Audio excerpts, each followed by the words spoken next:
Don't threaten me with a good time. Speaking of a good time. What if today I said I just wasn't going to talk? No. No. Oh, no. No, Jason, come back. Silent Seth. Speaking of silence. Speaking of silent Seth. Don't do it, Jason. Oh, no. Real DiCaprio. I don't know. This would be impossible for either of you. Harsh but fair, Anna Starkey. That's actually extremely accurate. No. Oh, he's doing beautiful sign language. And by beautiful, I mean he's a great guy. He was beforehand just saying if I should look in the mirror and say, do I like myself? Hey, not a quiet person either. Hey, I like that you said hey. Like, hey, how you doing? Hey. Hey. All right. Welcome in, everybody. It is... Oh, speaking of everybody, Rancid Vomit, thank you for 61 months sub. Wow. How you doing up there? Fair. That's right. What up, Dusty Hobbies? We got Silence. Real DiCaprio. I'm not sure where your name comes from, but I want to say it like Real DiCaprio. There you go. Serious paint stream time. Yes. That's right. So today's special is Jason painting Blood Angels. And by painting them, I mean painting them up to a very quiet, refined level. Dusty Hobby says, missed a few streams. How you guys doing? I'm doing great. Jason is doing a moment of silence for Chris. I'll take this one. A real moment of silence. And today I labeled, thank you. I labeled the stream painting Blood Angels Dreadnought Horus Heresy. So I'm so glad. Should I zoom in? I can't hear you. That's a good one. It's like, oh, why don't you fly? Today, I'm going to do ASMR. You're going to like it. I don't know how to feel about that one. We're going to... Are you guys having a great day? Now, my ASMR is going to be pretty good. We're going to do... Everybody get real close. Do you want me to turn you up? Okay, I want to turn you up. There you go. Oh, no. It's coming back. Oh, okay. You just put that shotgun in my shot? It don't matter. It don't matter. I had it perfect. 3 shades of purple. Samantha, I know who you are.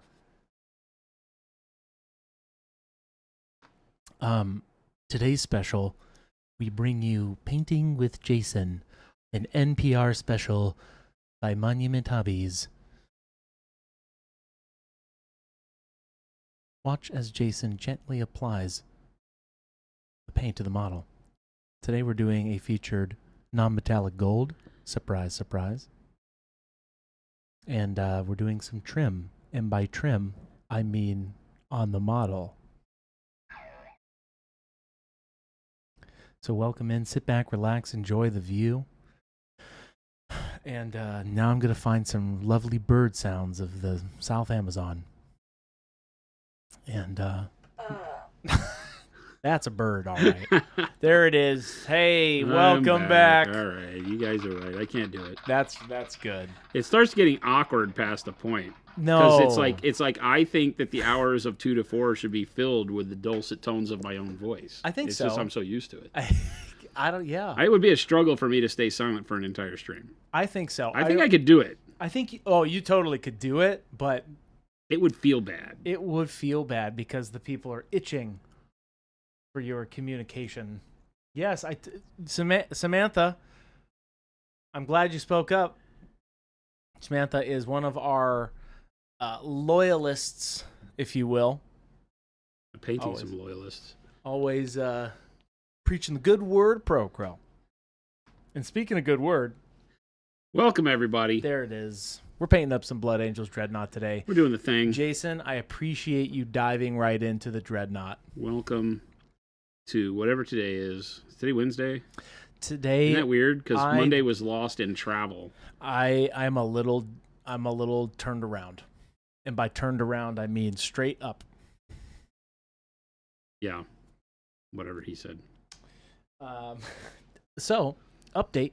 Tomorrow, Jason and I will be doing the review for the August challenge, so stay tuned for that. I did not agree to this. I think you don't have to. I could do it. Okay. I'll solo stream it. No, I'll you get won't. Gabe in here. Ooh. Gabe and I can do it. Gabe and I could do it I tomorrow. would referee that. You could. I would referee that. You could do that. No, I'm looking forward to doing it. I'm excited. I haven't looked at anything. That's true. Well, you do that on purpose so that you get a little surprise every time. Well, I want to not have any predisposed notion of what's happening with the pieces. Yeah. Before we go in and give critique. Yeah. I feel like I don't know that it would feel staged or anything, but that's just the way my brain looks at it. Is I want to make sure that I have a very fresh take, because a lot of what I talk about when I give people feedback on models is the initial impression. And sometimes the initial impression can only happen once. I know that sounds kind of like Harry Carey, duh, but that first impression can only happen once. That's true. The way the model jumps off of the page into my brain is not something that can be duplicated all the time, and I want to capture that in the the first thing I'm seeing is body. No, that's a very good point. Plus, then your fresh pair of eyes can see it and have that same energy, right? And that same veracity. It's not even a word. Baby J says, Jason, I have to say these are looking really awesome. Why, thank you. And I'm looking forward to seeing the rest of this army come together. Also, hey, chat. That's Jordan for everybody. It's funny because he sounds almost exactly like that. Like a spitting image. And by spitting image, I mean with my voice. And by spitting image, I mean what he looks like. And by spitting image, welcome in, everybody. Now, Jason. Sir. You have decided to start painting non-metallic gold. Yeah. For those who did not see the previous trim, what's the non-metallic gold workup?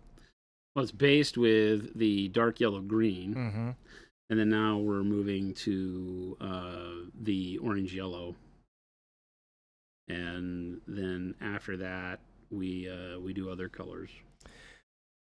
Perceptron says, hello, is that a glass palette? Doesn't look like a wet palette. Is there any way to buy one? It is a glass palette. We get them off of Amazon. Mm-hmm. It's nothing special. It's just whatever. Yeah, don't buy those expensive named brand ones. Just straight up if you look it up on Amazon. To blow a bunch of money on it. Heck, you could just knock your window out and just grab a piece, You could, technically. Technically, you could. We've had a lot of people that have gone and bought frames that have tempered glass in the frame, and then just take the glass piece out of the frame and use that. That's actually it doesn't come with the rubber protective feet and stuff, but it still works. Dusty Hobby says there's a teeny tiny LGS around the corner from me that are now stocking Pro Acryl. The store is mega small, under 20 by 20 feet easy, but they have a cute little rack of my favorite paints now. I don't know about that, but let me rephrase this because I might have just died and came back to life just now. That is the coolest thing. I'm super into whatever that storefront is. The little teeny tiny shop. Yeah. I like that. Little for me. Shop of Horrors is what it should be called. If I it's like not, that. That was an opportunity missed. That's awesome. Dusty Hobbies, tell them thank you. Send the good word. Danger Boy says, I am stocking my birthday cart on your website. I keep looking for hats in the last days. Chris is no, this one's an old one. We're actually revamping a lot of our merch very soon. That's on our list, but this one's actually old. Jason's got the one.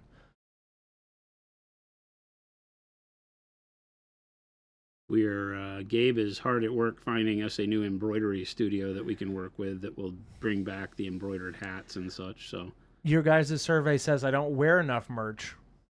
That is true. So I threw this hat on, but like I said, it took some some good old, what's it called, TLC? Elbow grease. To get it cleaned up.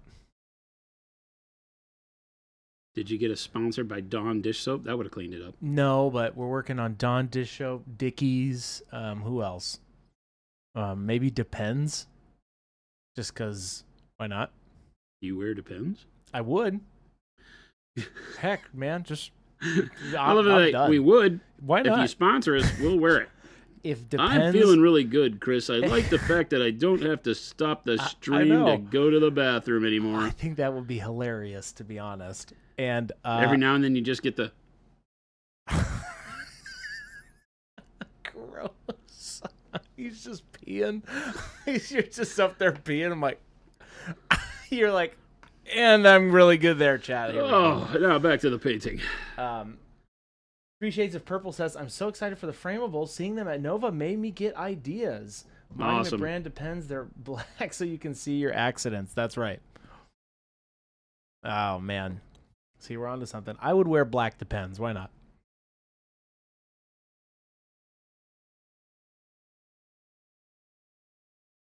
Mo, it's not elder abuse. Actually, if I got him the Depends, it would be the opposite because I care about him. Wait a minute. This whole thing was because you think I need Depends? I thought you said you were getting them for you. I would wear them just because why not? Solidarity. I'll just pee. A showing of solidarity. Yes. Well, Jason's got to wear them. I'll wear them. That's right. I would get these contracts, and Chris would be like, so we got this sponsorship. You want to hear about it? And I'm like, yeah. And he's like, so it's from Depends, but get this. It's going to be great. Get this. Big picture here. Oh, speaking of big picture, Alton says, okay, big question. I want to use your paints. You want to donate to Slick Willie's Feta Chili. No, I knew it. I knew that after yesterday we had them. This is a real painting question. Everybody's gone away over the course of the evening and come back and really thought about it long and hard. I want to use your paints on a BA 40K Army. Uh-huh. I want to do their box art style, not airbrush gradients, but I also don't want oranges. What color should I use for the heavy metal look? Heavy metal. I feel like the box art angels, blood angels, typically go towards more of an orange. They're very. The old style did. Orange. I don't know the new style because I haven't looked at any of them in a long time. You want to see it? The thing that I'm doing here works really well for that. So, you can continue to do a similar workup, with the Payne's Gray base, the Dark Plum, and the Pyro Red. And then my highlight is made out of Pyro Red and Warm Flesh. Oh. If you wanted to get rid of the Orange Red layer, you could, and just go Pyro Red, Warm Flesh for the highlight. They're very orange. Yeah, like their highlights go to a more orangish than our eclectic salmon. But if you use the Warm Flesh with red, you get this more what we call salmon color. The bottle is here. You mean pink trout? This, right? Right. And so this allows you kind of a mid-ground. It's a fleshy tone, but it works really, really well for highlighting red so that it doesn't feel orange. But I like it. I think it looks great. Works very good. But yeah, 40K, 30K, whatever it takes.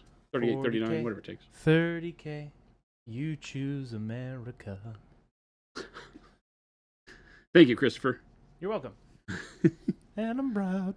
Anyway, showing off, yes, Wad, a showing of solidarity. That's true.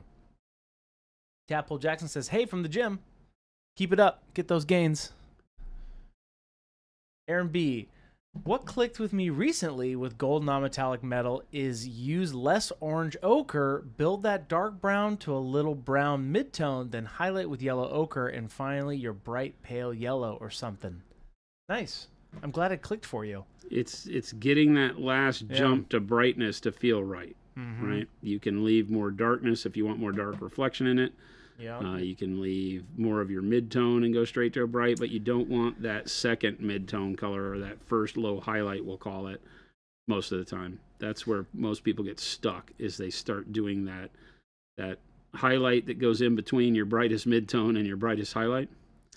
Yep. And it'll mess you up every time. It'll make it look like just a blended armor color or something, right? Alex Sharp, got my paints from you guys yesterday. Really love them so far. Thanks for making such a nice product. We love that. Awesome. Hey, you're very welcome. I love that you got them yesterday, already using them. That's cool. Fan-freaking-tastic. Alton says, so Bull Pyro Red for the base red, then mix it with Warm Flesh for the edge highlights? Yep. I use the Dark Plum as the mid-tone, right? Pyro Red as kind of the overall highlight. And then mix the Pyro Red with the Warm Flesh to get the rest. Kenny, what's going on? Hey, from the bullpen. Wad, I didn't... Hey. Wad, I can't read. So, there you go. He didn't mention that. I'm 7 sheets to the wind. Is that what the term is? 3 sheets? But yes. No, it's 7. It's 3. I've added 4 sheets. Okay. What does that term mean? You're drunk. Oh, I am not. Let me clarify. I'm extremely sober here at work in my place of employment. Mandatory drug testing starts immediately. First time chat. M. Borks. Hello. Do you have a good recipe for Dark Angels, Better Angels? Deathwing. What? Better Angels. Whoa. So, I was going to be nice to you. Oh. Thank you for first time chatting. I was going to be nice to you. But you brought that kind of toxicity into my chat. I'm a big Dark Angels fan. I have a Dark Angels 30K army as well. Are you thinking in terms of like 40K more green Dark Angels? 30K more black Dark Angels? Somewhere in the middle? Deathwing with the bone? Deathwing. I hardly know her. That's not how that goes. But thanks, Chris. Dark Angels have a lot of stuff that you can do with them. I like the Raven Wing and more black in the even in the 40K world. Yeah. And then you can do your normal troops in green and your Deathwing in bone, and so there's all sorts of color combos to use. When going more green, I typically want to start with like dark purple, black green to get my shadow base laid on there, and then you can work up through our normal green, if you like, or basically any of the greens. I think that there's a world where like Dark Sea Ben could be a really cool base for them. I'd have to try that out. I used black, green, lots of the blacks, and then transparent black and transparent green mixed over the top of them for my 30K so that it felt a little more like, the black Heresy armor. But I wanted to capture a little bit of the green in there too. So, Panic Bomb says, Mborks knows where it's at. Is there a big rivalry between Dark Angels and Blood Angels? No. Oh. None whatsoever. Are you sure? Yeah. Seems like there's some hostility. Only in chat. They're making it up. I'll have to say, the trim on the front of this Dreadnought is actually really cool. Yeah, it's busted on this side. Busted. I didn't realize until we were painting the green on it that the little embellishment, the filigree right there broke.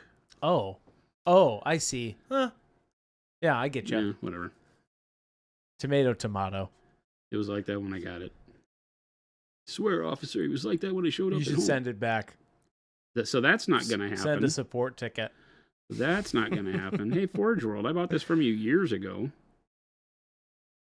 Flapjack says, do Blood Angels call them Dork Angels? That's hilarious, and you're banned. Whoa. Why so mean, Chris? I'm all right, man. I didn't ask how you were. I said, I'm over here just wanting to, you know what, chat? Raise your hand if you're just wanting to, wherever you're at right now, just put some paint on the model. Because that's where I'm at. I just want to paint right now. Do you? I do. I truly do. Chris is doing his oversized 30K models. I've done... They're nearly 1-to-1. Like, he brings them in the room, you're like, who's your friend? Not even close. They are lore accurate, is what I've been told. That's not true at all. Jason skipped over to my desk and said, Chris, I've got a great idea. These gotta be at 115% scale. At least I didn't say do. No, I was just. Hold on. Story's not done. Oh, story's not done. Sorry. Ha! I think that would be a swell idea. Do. So I don't know why Jason sounds like George Bailey right now, but that's fine. Well, we don't have your money here. Daznat, I want to paint, but somebody is paying me to do other things. Ugh. Quit your job. Hopefully you're on mute. And here comes the not safe for work part. Your boss sucks. Your boss Quit sucks. working. Tell him you're not doing Dark this anymore. Mockery. Currently stuck at work wishing I could paint, but at least I get to see you guys at work. Hey, Dark Mockery, we appreciate you. Hopefully we're not getting you in trouble. Take this job and shove it. Rogue Leader. As everyone knows, Jason has a transatlantic newsboy accent. A what? A transatlantic newsboy accent. Is that what I sounded like? Oh, that's funny. Aaron says, sword with wings emblem. Awesome. Y'all keep your Sanguis body pillows. Dark angels are better. What? Whoa. Where is all of this coming from, people? I mean, I'm a fan of the Lion and his boys, but there didn't have to be all this good, better, best nonsense flying around. Watt said, when did Jason become a simple small-town lawyer? Yeah, let me show you how it's done. Sounds like the Christmas thing. Clarence. Yeah. I wish I was dead. Potter. This is what Horus would want. This is what Horus wants. Oh, that's funny. It is being very interesting now that we have the Horus Heresy for all intent and purpose finished. Right. With the Siege of Terra stuff coming to a close with the Ending of the Death. Oh, I didn't know that. We don't have the Scouring or any of that kind of stuff yet, but that's coming. What's the Scouring? It's like the end of Lord of the Rings. It's where all of the remaining Primarchs go chase the Chaos people through the Eye of Terror and try to expunge them from the universe now that the Battle on Terra is over. Because when Horus died, all of the Chaos receded and a lot of the powers retreated back into the warp and left all these Marines that had turned traitor. Yeah. Sitting around wondering what to do. So they all fled. Some of them fled before, like the Iron Warriors fled before the battle was even over. Showed their true colors. And split. So the Scouring is all about that. And somewhere in there we lose Dorn and Bjorn? No, Dorn. I did not say Bjorn. Dorn?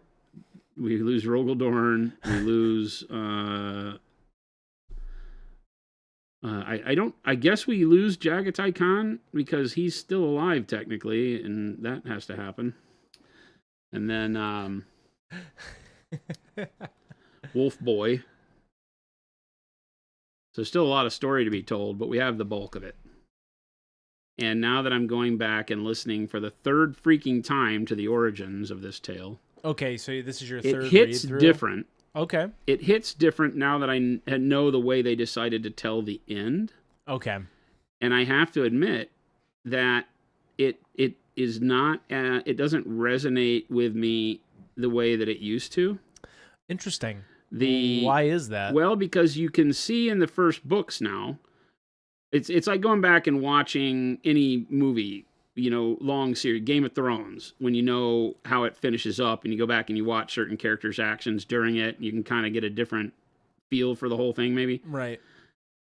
It's like that. It's like now it's characters that I had some sympathy for. Not that I had sympathy for Horus, but the way it was told, it was like, I kind of get it.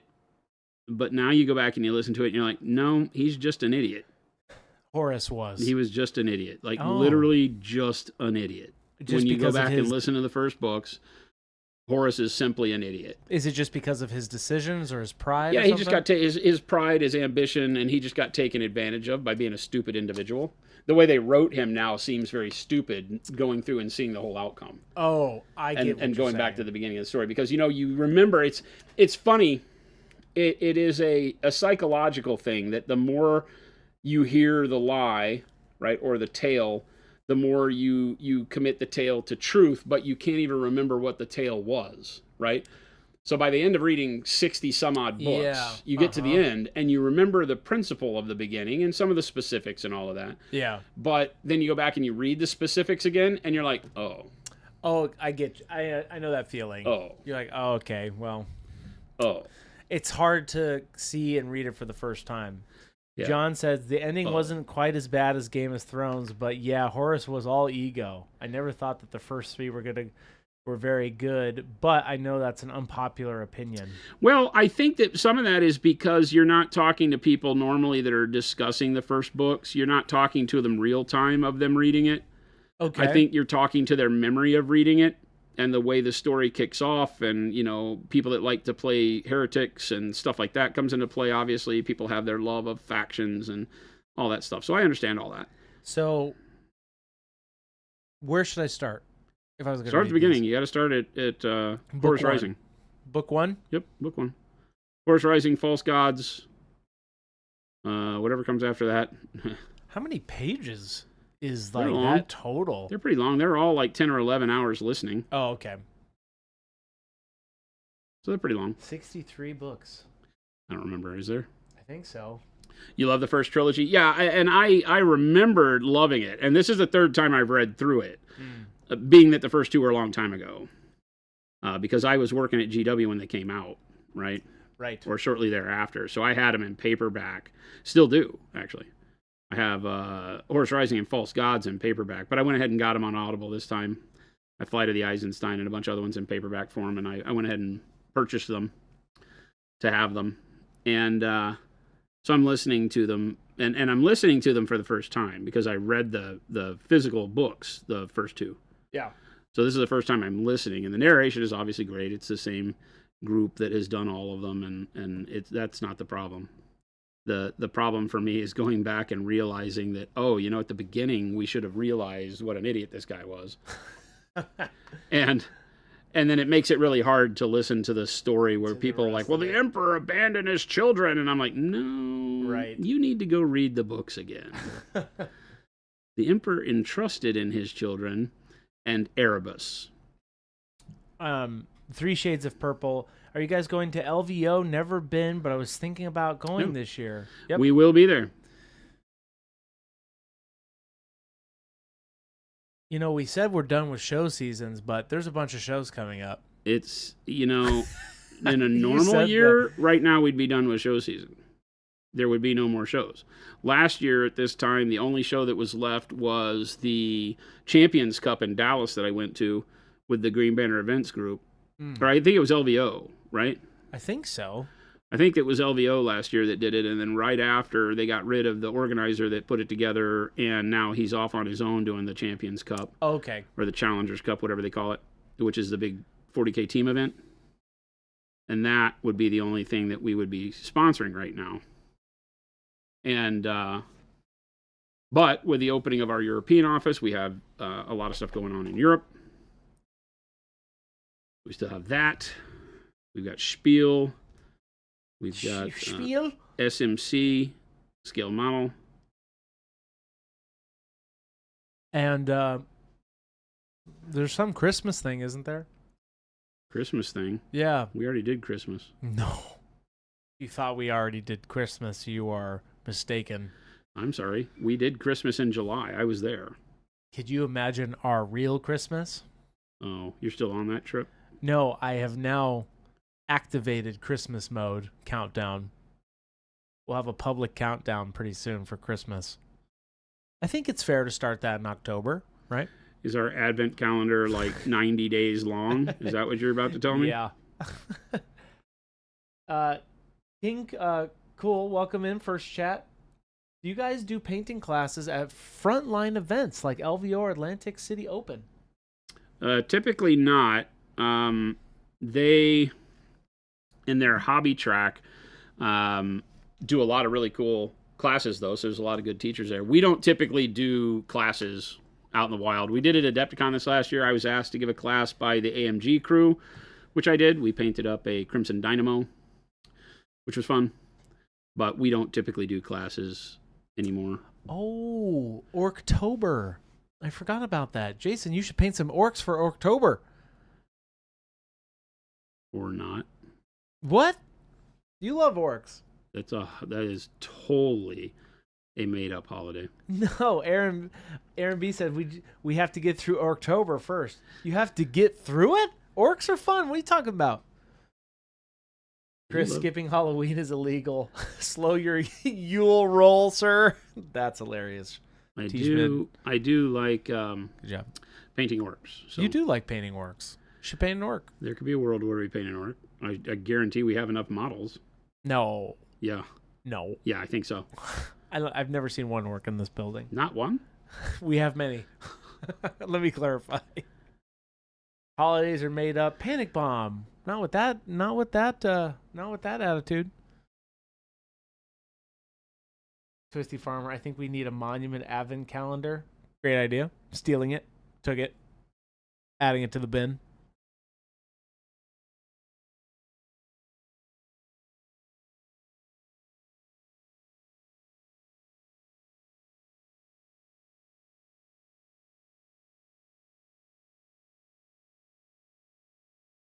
Yeah, we'll paint some orcs.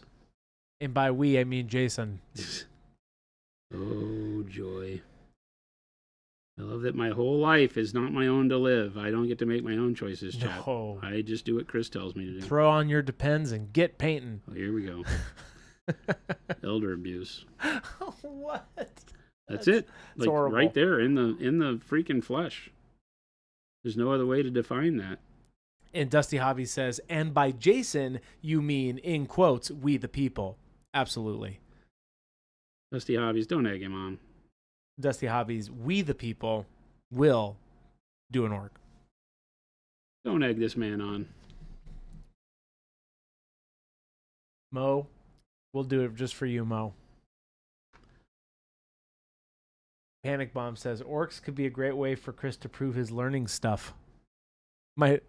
Prove he's learning stuff, Chris. Yeah, that could be the I'm Chris learning stream where you paint an orc. You have orcs. I don't have orcs. He has a whole freaking cabinet full of orcs I have out a there. stompa.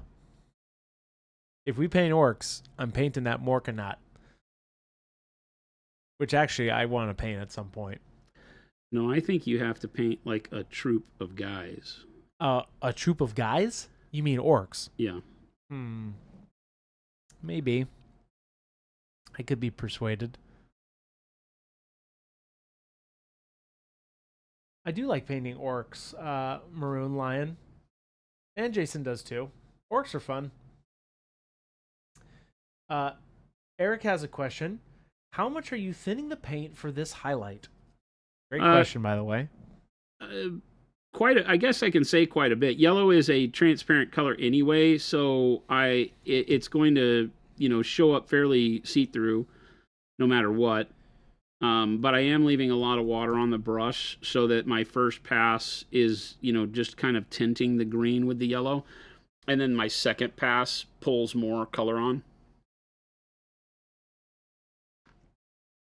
So I'm loading my brush with water from the cleaning cup, and then I am wiping it off on the paper towel twice. So it's a number 3 sable, so it has quite a bit of moisture on it still, and it allows me to just kind of size up how the color's going to land on there and not turn it bright yellow with one brush stroke, which really helps to sketch in the color. You can see where it's going to go. You can say, yeah, I really like that, or no, it doesn't need to be there, and that's fine, because if it doesn't need to be there, you haven't put enough paint on there to really impact it much.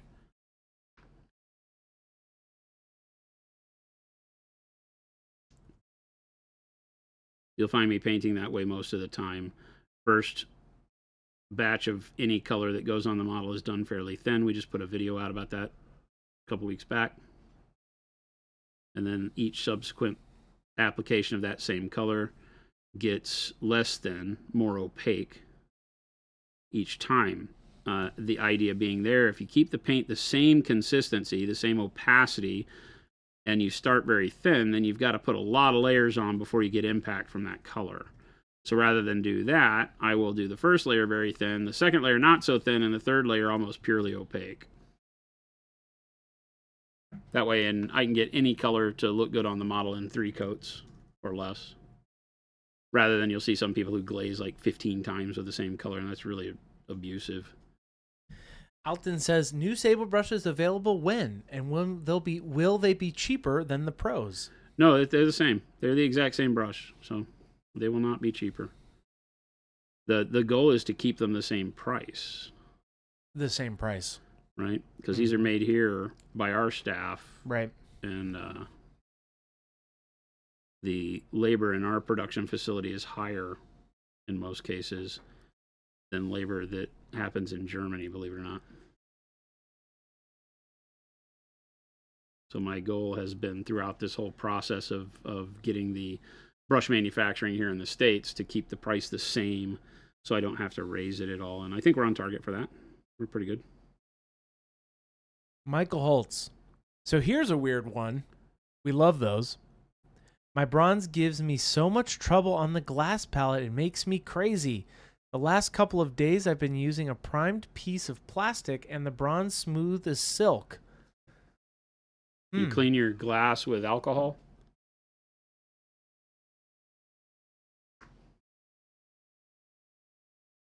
You have to make sure that you don't leave any soap, grime, or anything like that on your glass palette. It's very easy to do so. You would think that glass doesn't maintain, but the glass will keep a film of the cleaner that you clean it with.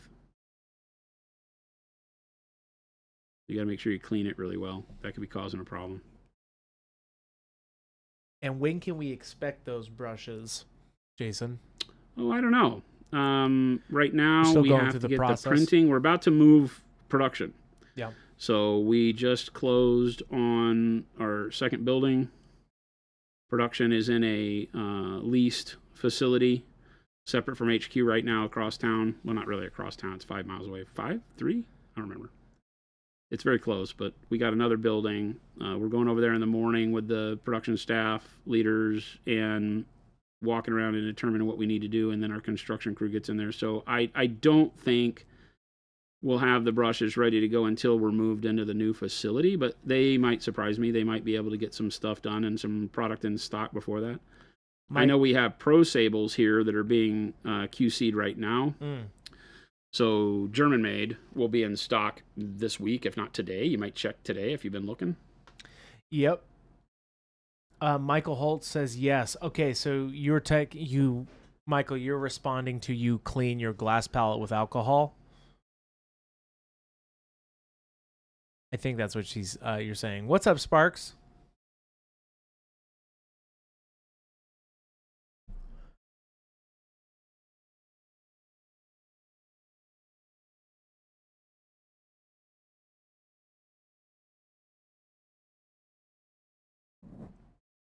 What I've done, Michael, is clean mine. Well, Jason's and mine, but I have the same one at home. You just put in a 5-gallon bucket for a couple days. Put a little bit of Simple Green or whatever soap you use. Jason, it's Dawn soap. Dawn dish soap, sorry. Our sponsor. Dawn dish soap. We're so sorry, Dawn. Put some Dawn dish soap in there and just let it soak. And then all the paint peels off, and then you just have to rinse it really well. Yeah. And then you make a really cool giveaway gift out of it. Off of it. Panic Bomb says, question on the OSL challenge. Does the light source need to be a part of the model, or can it be off the light? Yes. It can be off the light, or it can be off model. Off camera, yeah. Environmental. That's the idea behind that challenge. OSL, you tell me. Don't overthink it. Have fun with it.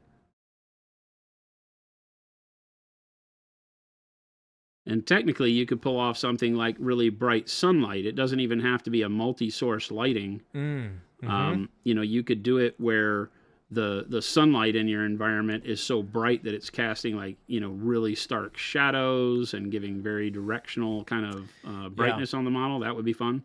I discovered the power of our fluorescent yellow when I was doing those thunder weapons. Oh, yeah, sure.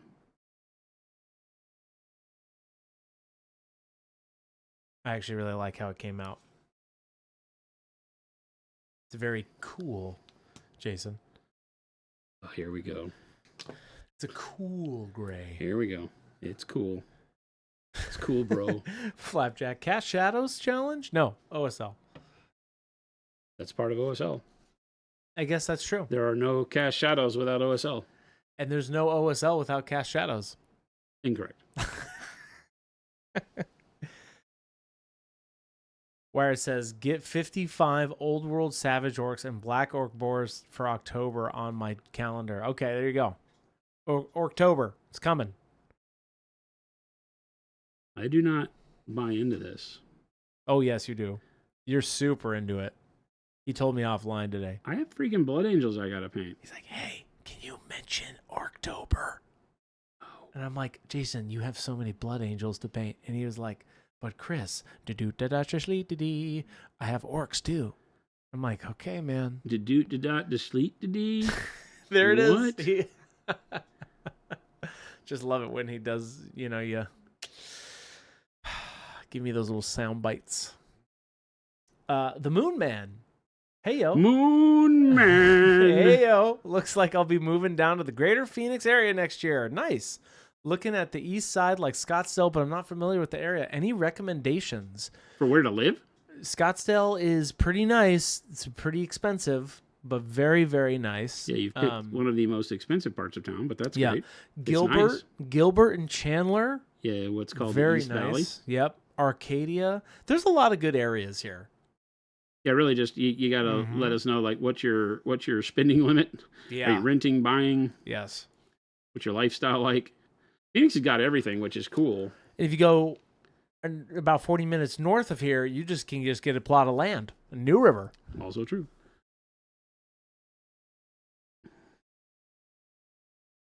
The Punisher says, why is Jason trying to change his catchphrase? That's a good question. To what?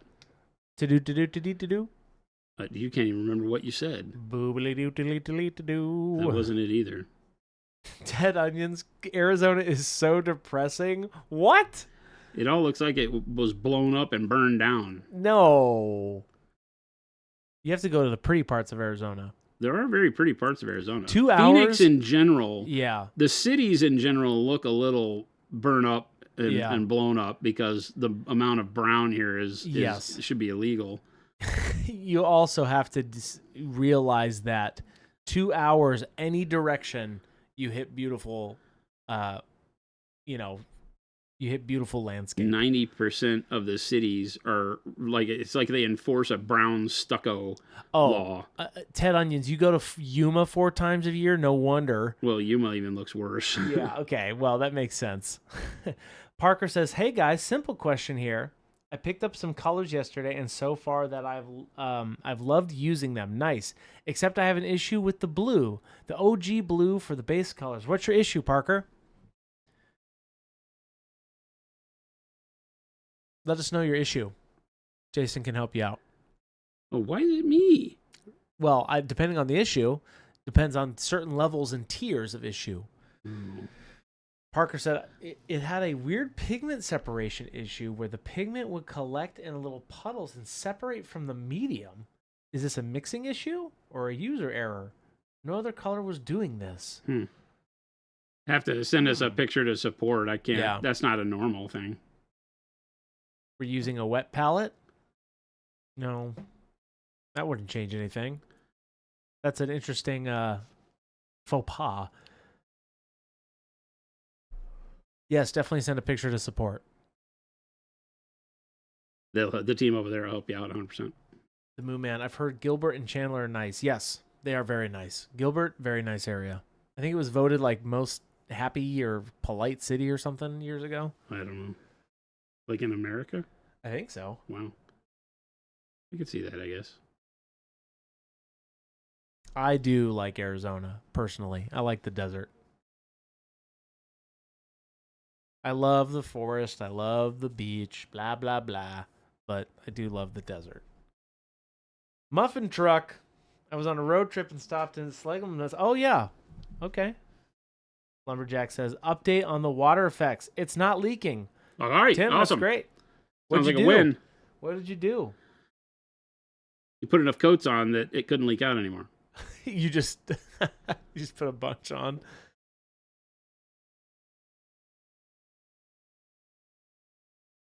Parker, you would send those to support@monumenthobbies.com. That's our main support. I always assume that everybody knows that. Nope. Support@monumenthobbies.com, and that is worldwide support, so you can, no matter what you got, Matt and the team will get your message and get you helped out. Plastic card and hot glue, nice.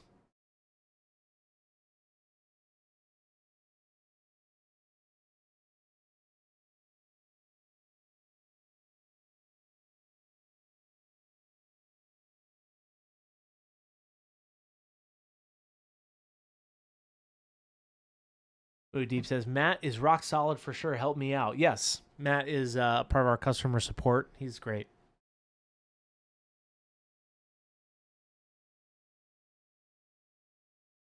Raymer Plays says, support will even hook you up with Chris if you like to paint the inside of models. Yes.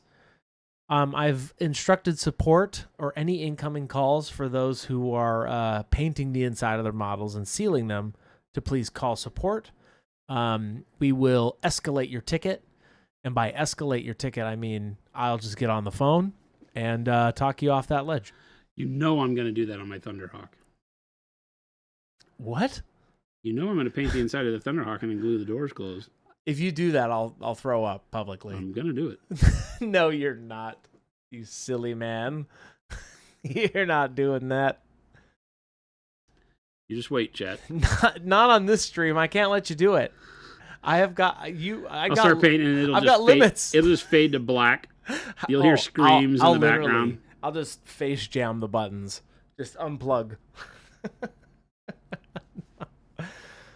Oh, yes, definitely send that over, Parker. We'll get you helped out. I'm totally doing it, chat. Nobody should do that. I'm totally doing it, chat. Jason is joking right now, and I want to be very clear. Please. There's no joking. Do not do that. Happening here.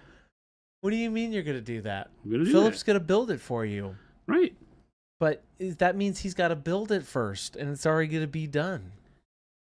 Right? Well, I can still paint the inside. The thing's huge. You won't be able to see inside. It has a door. It has a door? Didn't we just talk about this? No, I didn't know. How do you seal the door shut if it doesn't have a door, Christopher? Wait. It has a door that moves? Like up and... Okay. That's different. That's different. He's not going to seal it shut. He's going to have the door open. There's a huge difference. I'm talking about the people who paint the inside and then glue it shut. No, I'm going to glue the door shut. No. You can't let you. Well, there's not a question of let. Who's lets me do anything? I'm going to do a survey.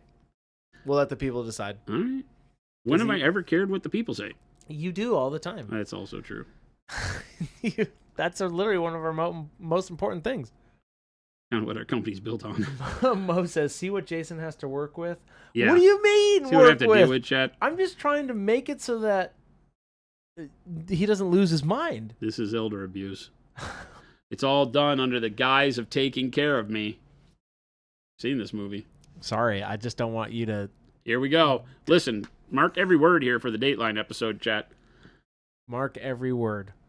If Jason paints the inside of his model and seals it shut, there's going to be a riot.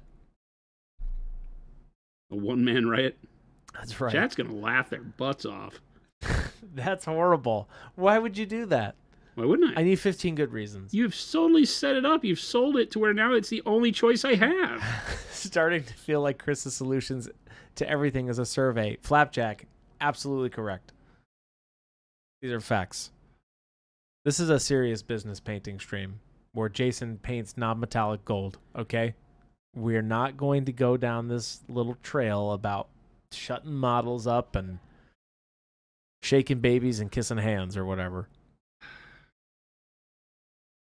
Anyway, welcome in, everybody. See what I have to put up It is a beautiful... Oh, my gosh, I almost said Tuesday.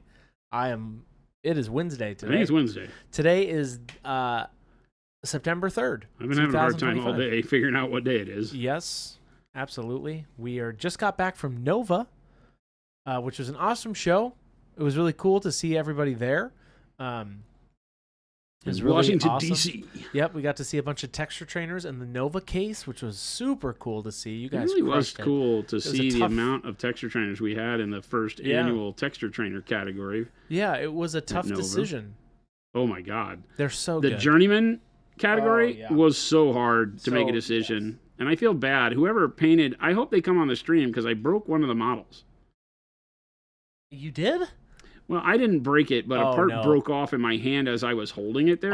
It felt like it had probably already been broken, but that I re-aggravated it because I was turning the model in my hand and whatever, and then it was on the salamander, and one of the top spikes just fell off. Oh, yes. I didn't hit the model or anything, but the top spike fell off. So I don't know if it had been broken before, and I just dislodged the glue joint or whatever, but I was just holding it as I was rotating around looking at it, but I felt so bad. We had to glue it back on there, and there's a glue line, and I'm like, oh my God, this model is so beautiful. I have to say, Shannon came up to me today and said somebody ordered a bunch of texture trainers from the Nova Open show who submitted a piece. I'll have to figure out whose name that was. Oh, okay, cool. But they were like, oh, we're so excited to have my kids paint these. And awesome. I thought that was cool. Yeah, there were a lot, so it was a lot of fun.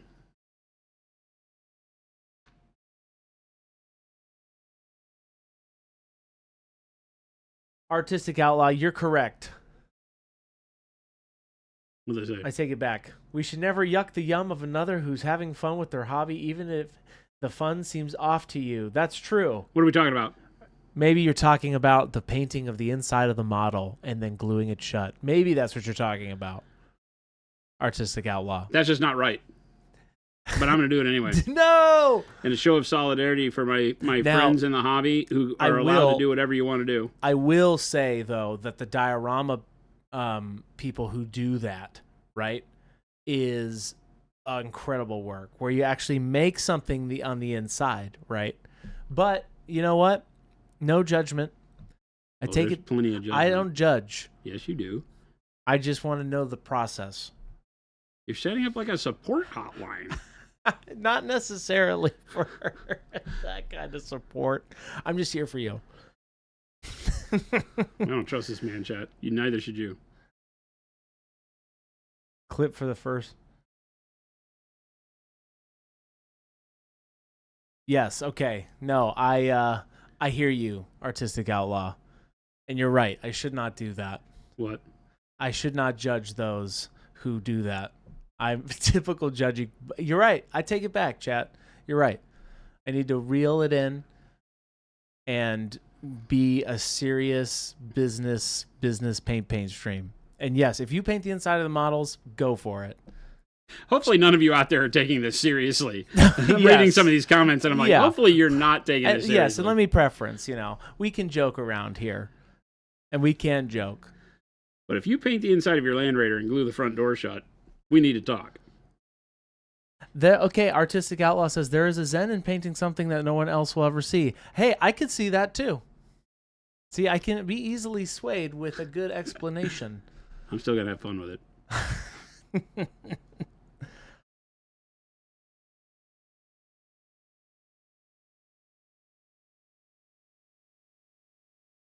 And yes, to go back to your question, Flapjack, I do solve a lot of things with that survey. I will, and I will do that. Panic bomb. I'm all about it, but only to spite Chris. Yeah, exactly. There you go. I'll take that bullet. Exactly. So I said Thunderhawk. We paint the inside.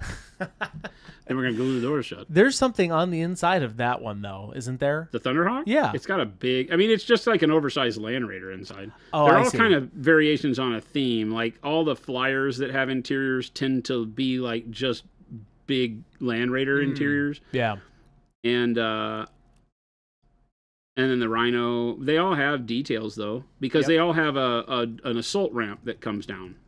Right, the Thunderhawk, the Land Raider, the Rhino, they all have the ability to see inside, whether from the front or the back, depending on the vehicle itself. And, it's funny because they have, like, little screens and, like, a bolter clamped to the wall and stuff like that, which I always thought was really cool. It's very basic, but it does give you the ability to paint it. The problem is that you, especially on the Land Raider, all the detail is very far back from where the ramp comes down, so you can't see any of it. And the first thing, like when I bought my first Land Raider, my big hope was that I could put a Terminator coming out the front of it. They don't fit. So you could only put them on the ramp. You couldn't put anything inside of it. because the inside was so small. Interesting. So I had hoped to do like a diorama where you could have like the Terminators coming out the front of the Land Raider and paint the inside and all that. So it kind of is where that whole stems from. It's like, why bother molding the inside of the Land Raider when you can't see it? Oh, I see what you're saying. Yeah. Right. It's less about you gluing the doors or enjoying painting or anything like that. It's more of a comment on the model itself. Is like, why is this impossible to see inside? That's a good point. Because you could put a light in there too. Yeah. And people do. And that can be really cool. Because then I've seen people actually mold the inside of stuff with like a diorama piece. There was a guy who did his Death Guard, and his Death Guard were done in such a way that the inside of the Land Raiders and stuff had been sculpted with like Nurgle tentacles and pustules and stuff like that came flowing out the door when it opened. Ooh, which was kind of interesting. Neat. So there's all sorts of neat stuff you can do with it. Of course, it's a modeling space, but just in general, it's kind of hokey. Wired says the 90s OG Thunderhawk was all metal and nightmare to fit and build. I had one. How big was that thing? It was not as big as the new one, but it was still pretty big. It was probably like 12 or 13 inches long. That's all metal? Yeah, and that was back in the day when the models were much smaller too, so the scale felt huge. Came in a wooden box, all numbered. Wow, that's crazy. Yeah. A metal box? Yeah. Or a metal model that size? No, wood box. Wood box, okay. A wooden box. Sorry, I meant the model being all metal at that size is pretty crazy. Yeah, it was all metal. Oh. I think it had a plastic windscreen. A plastic? No, I feel like the windscreen was all, like you couldn't see inside it maybe. Because they came with a plastic one? I never built mine. Where is that model? Because it was you don't want to know. Deep in the mines? No, you don't want to know. I kind of do. No, you don't. No, I sold that one. I lost my first resin one. The resin one has changed, right? Because the resin one that I have is much different than the old one. Wired says, I still have mine in the box in the attic. Wow. That's your metal cool. one? Yeah. Holy crap, dude. Didn't Squidmar just sell his recently for like 35,000 pounds? What? Yeah, he sold it to a store down in Australia that really wanted it after he did the video of saying his clickbait title was "I'm painting the world's most expensive Warhammer model." Oh. And he painted that one. And then I think it was one of our retailers down there, that bought it? War Store or something like that in Australia bought it, and they bought another one at the same time, so they have two. Interesting. I'm pretty sure that's the store that bought the one that he painted. Yes, the middle one. Wow.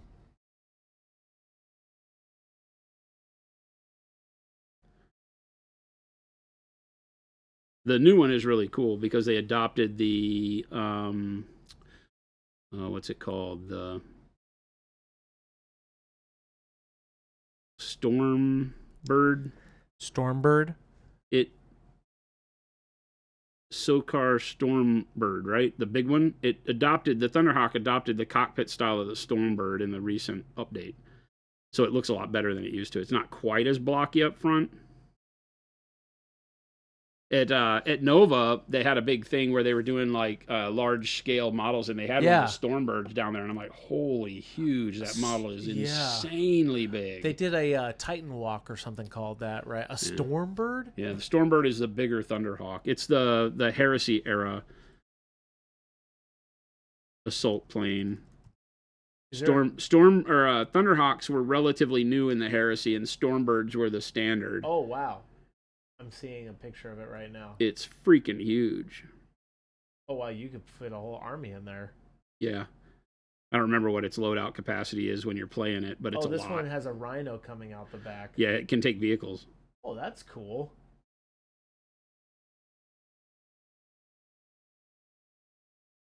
Wow. Vehicles and bigger walkers, stuff like that. Very cool. It's a fun model. It's huge. Freaking huge. Where do you get one? GW.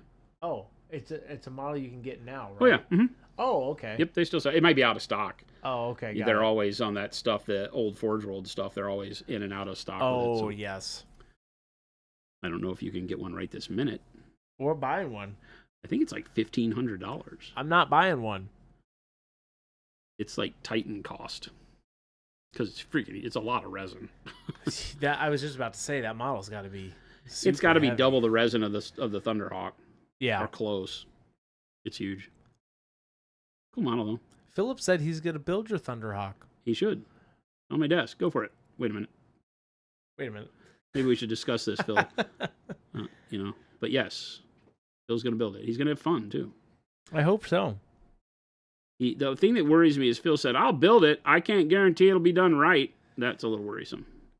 Dusty Hobby says they have one on display in a massive Horus Heresy battle diorama at WHW. It's way bigger than Warhammer I think. World. Oh, okay. Nice. Yeah, it's a great model. It's very daunting because it's so huge. Like they just had it sitting out on a box on Sunday when I went down there, and it was just laying on the side on a box as I was walking through this back hallway. Oh, and, that's cool. It was really cool. It's super cool. I had never seen one and been able. I didn't touch that one because it wasn't mine, but the original looked like a 1976 Oldsmobile. It looked like the flying motorhome from Spaceballs. The Winnebago. Yeah, that's hilarious. Yeah. $1,500, but currently sold out. Yeah, Stormbird. That's a lot of money. Expensive. I am liking this Dreadnought though. Yeah, this is the one that is the standard Contemptor Blood Angels back before they stopped doing. Or wait, no. This one's the. This one is the actual Incandius Dreadnought. This is the one that is the Like if you buy the Jump Pack Dread, this is the all the bits. Okay. The other one, this is the one that is the one with the face on the knee. This is the one that is the old Blood Angels Forge World Dreadnought. Before they stopped making the complete Dreadnought, they stopped doing these. So this one's really old. They started just doing the torsos and the legs and shoulders and everything. You couldn't get Legion specific. So this is the old one that still has all the Legion specific like legs with the ninth Legion on it, the mask of Sanguinius on the deal, and all of the other accoutrement gilded all over it. They stopped making the whole ones, right? And that was the beginning when we knew that it seemed Forge World was going to be transferring a bunch of that stuff over to GW. Because they stopped making a lot of the extra bits and they just stayed with the torsos so that you could upgrade your plastic Contemptor. Yeah, I noticed to whatever Legion you wanted, but you couldn't get all the other bits for it. Like the Legion specific shoulder plates and all that stuff. So there was a big rush at the time, I remember, with everybody being like, oh my God, I got to buy the Salamanders, before it's out of stock.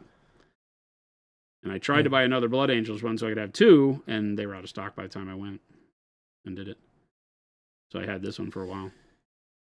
But I turned it into my other Incandius so that they look different. Your models have the claws on them. Is that how you're going to play them in the game? That's the only way this Dread comes. Oh, okay, got it. So the Incandius is a close combat. These are the Perdition claws. They're very interesting. All of the Blood Angels in 30K, their specific weapon are Perdition blades. They cause fire and fear or panic because they catch people on fire when you hit them with them. That's cool. And so he has the Perdition claws, and on the inside they can put assault cannons. Yeah, okay. So he's got assault cannons inside both the fists. I'm running those as melt-a-guns. That's fun. So that he could actually hurt vehicles. Dusty Hobby says, I hate the Forge World stopped doing the whole dreads and only do the torsos now. So annoying. Yeah, it's a bummer, right? Because the whole... I mean, the torso is definitely the visual part, but the rest of it, like the legs and knees and stuff, were just so cool. Oh, yeah. For some of the Legions, they were super rad. I didn't like the Raven Guard. I always wondered what was the little dot trail that ran along the model and stuff, but that was kind of the only one I didn't like. The rest of them were really, really cool. The Sons of Horus one was cool. I have the Word Bearers one, both the Possessed one and the Marigal, and then also the normal one I have. The Marigali. You like that? No. Oh. No. No, I don't. You're correct though. Those knee caps on the other guys, very cool. Yeah, with the mask of Sanguinius and stuff on them, really cool. So you're not gonna run Sanguinius at all, right? No, I don't. I don't have a list with him. I could. Could you substitute the Stormhawk or the Thunderhawk? Oh yeah. And then maybe add another unit or something. Yeah, you can only run Primarchs, Lords of War like that in 3,000 point lists. Oh, okay. Which is what we are. Right. So you could bring him. I haven't looked at his stats a whole lot to see if he's worth bringing or not. He just looks... I guess my question would be, how would you get him to this gold? because you did a little bit more shinier. Well, no, my whole goal with him was to have his gold be different. Oh, got it. Like pure or something gold? Lighter? I guess. Yeah, it was just going to be a little bit lighter. So I didn't use or wouldn't use any of the orange yellow. Gotcha. Okay. That makes sense. Right? He started with dark purple into the green. So it went a little bit cooler in the shadows. That was my thinking with him. I don't know if he would do any good against my pretty large Tribune model. So here's the thing.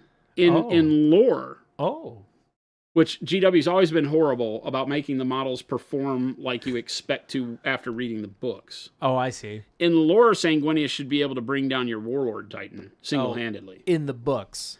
Him and a squad of Sanguinary Guard brought down an Imperator Titan. Really? Yeah, they came blowing through the head of it.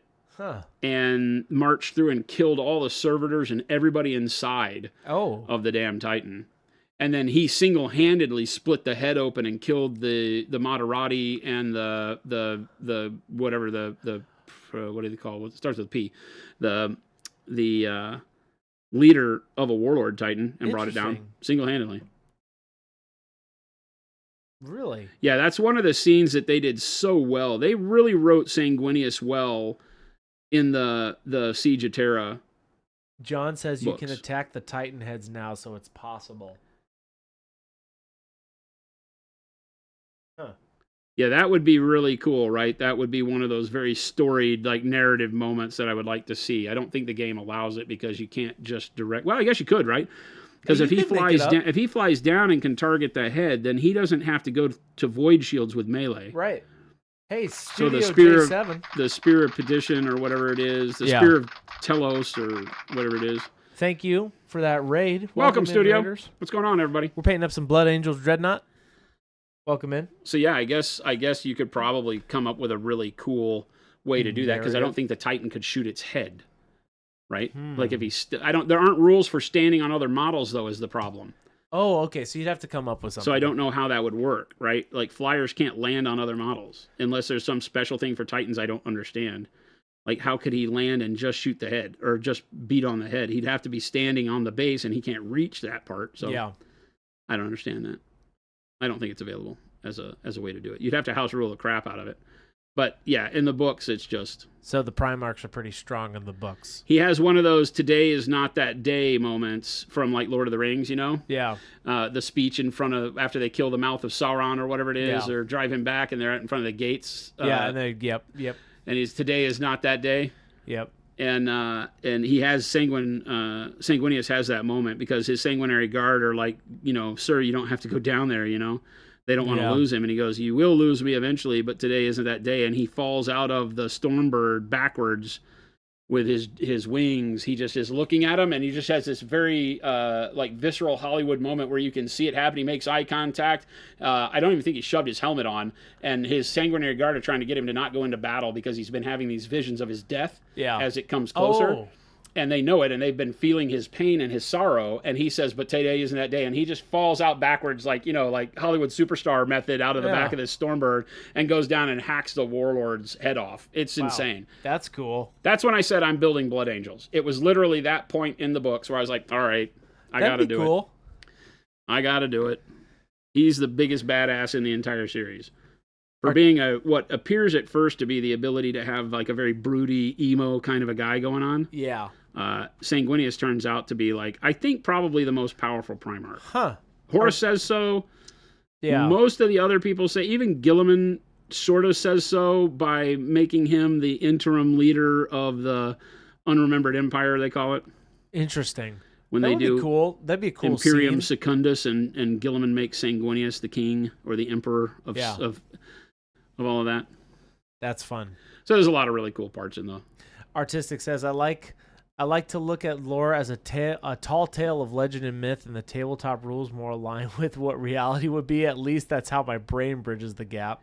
Yeah, That'd I can't do it, right? Because you just can't have, like, like Astartes killed by las rifles. Yeah. Just doesn't bring it home for me. But I get it. Yeah, I'm there to play the game, so I also get that you can't balance a game by having Astartes act like they do in the books. You can't have Sanguinius one shot in a warlord. No, you wouldn't be able to make primarchs. Yeah. Right? Because it'd be like Sauron when he swings his club and knocks the elves a mile away if one of them was out there. So I get you can't really do that. That was why epic scale really felt like it should have been. I don't know that they ever had primarchs in it, but you had the feeling of that mass war. That would be cool. Like Titans would take shots and clear out entire like battalions of land raiders and stuff. They'd kill like entire swaths of huge tanks that in 40K felt a little different. So I had always hoped that from epic scale to 40K, they would keep the power level and you would just get fewer dudes. Yeah. More wounds, more Battletech-ish, where it takes a lot of time to kill a Battletech or Battlemech because it has so much armor and stuff. It feels like you should have kept it like that. But then you would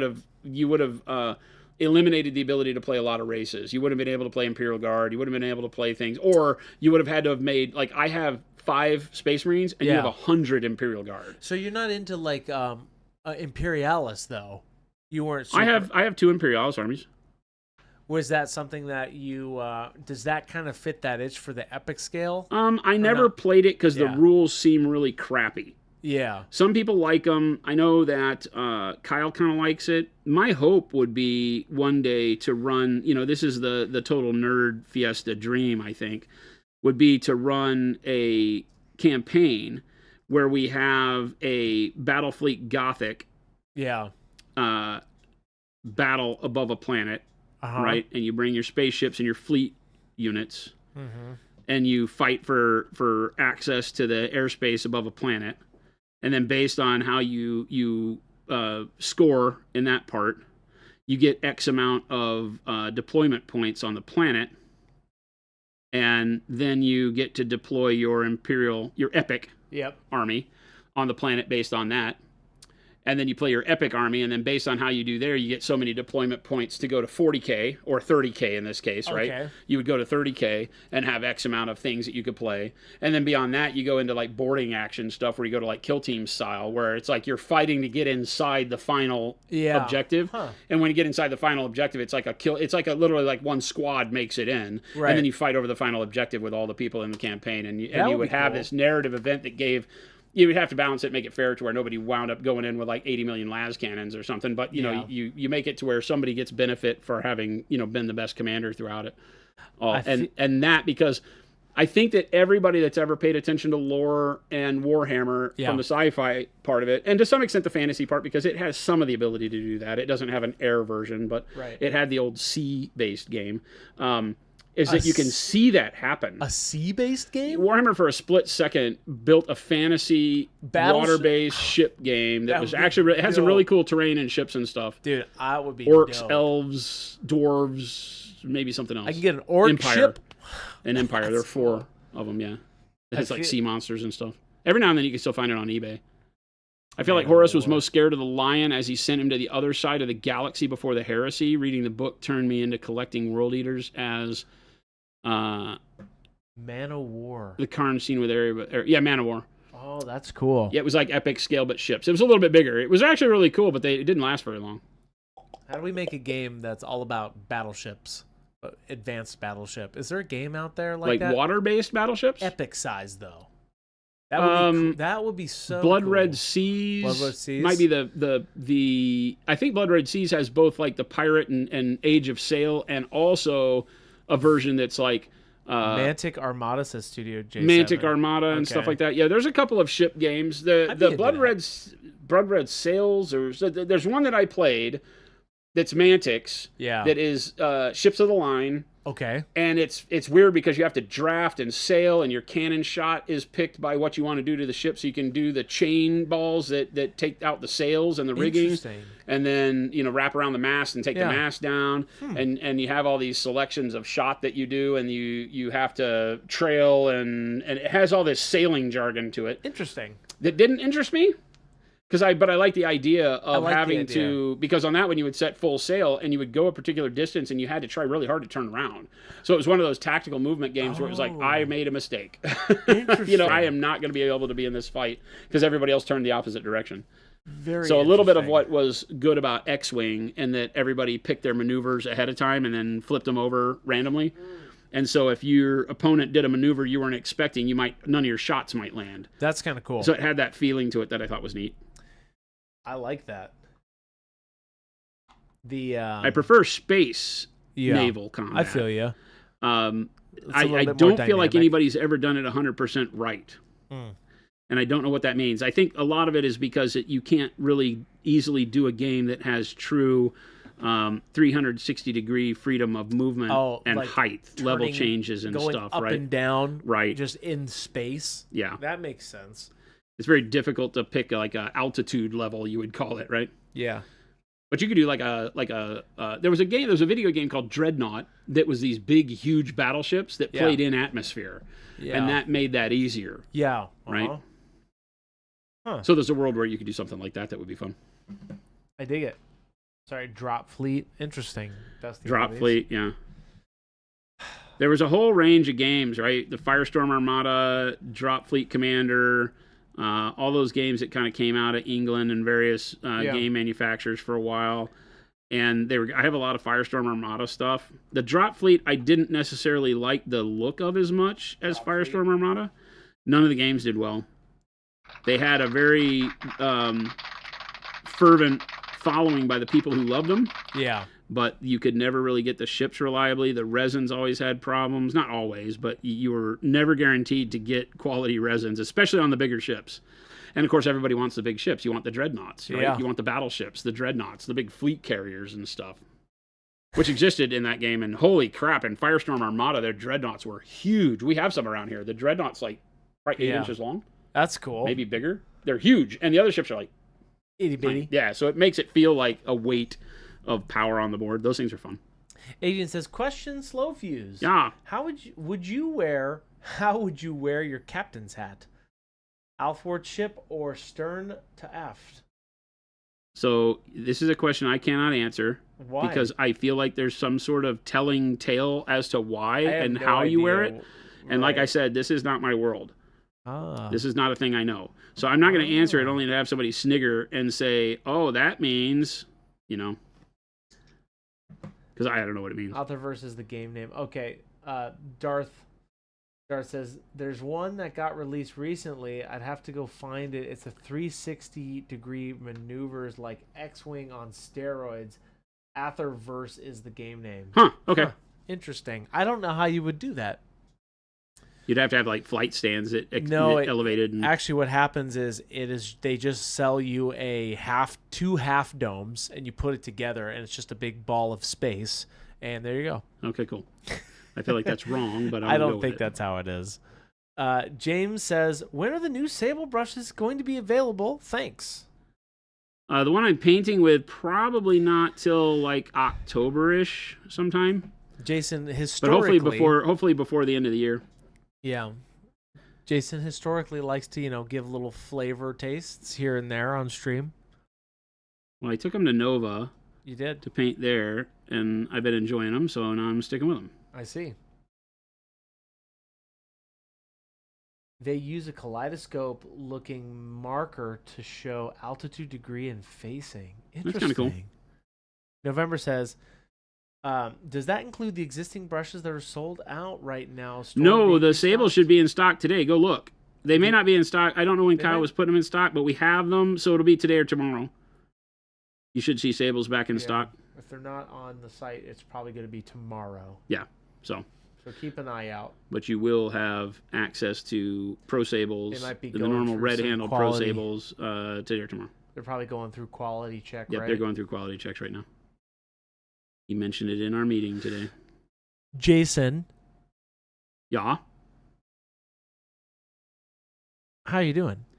I think I'm doing okay. It depends on the next thing you say to me. Well. Well. I took a look at this little Dreadnought of yours, and I'm liking the gold. Well, thank you.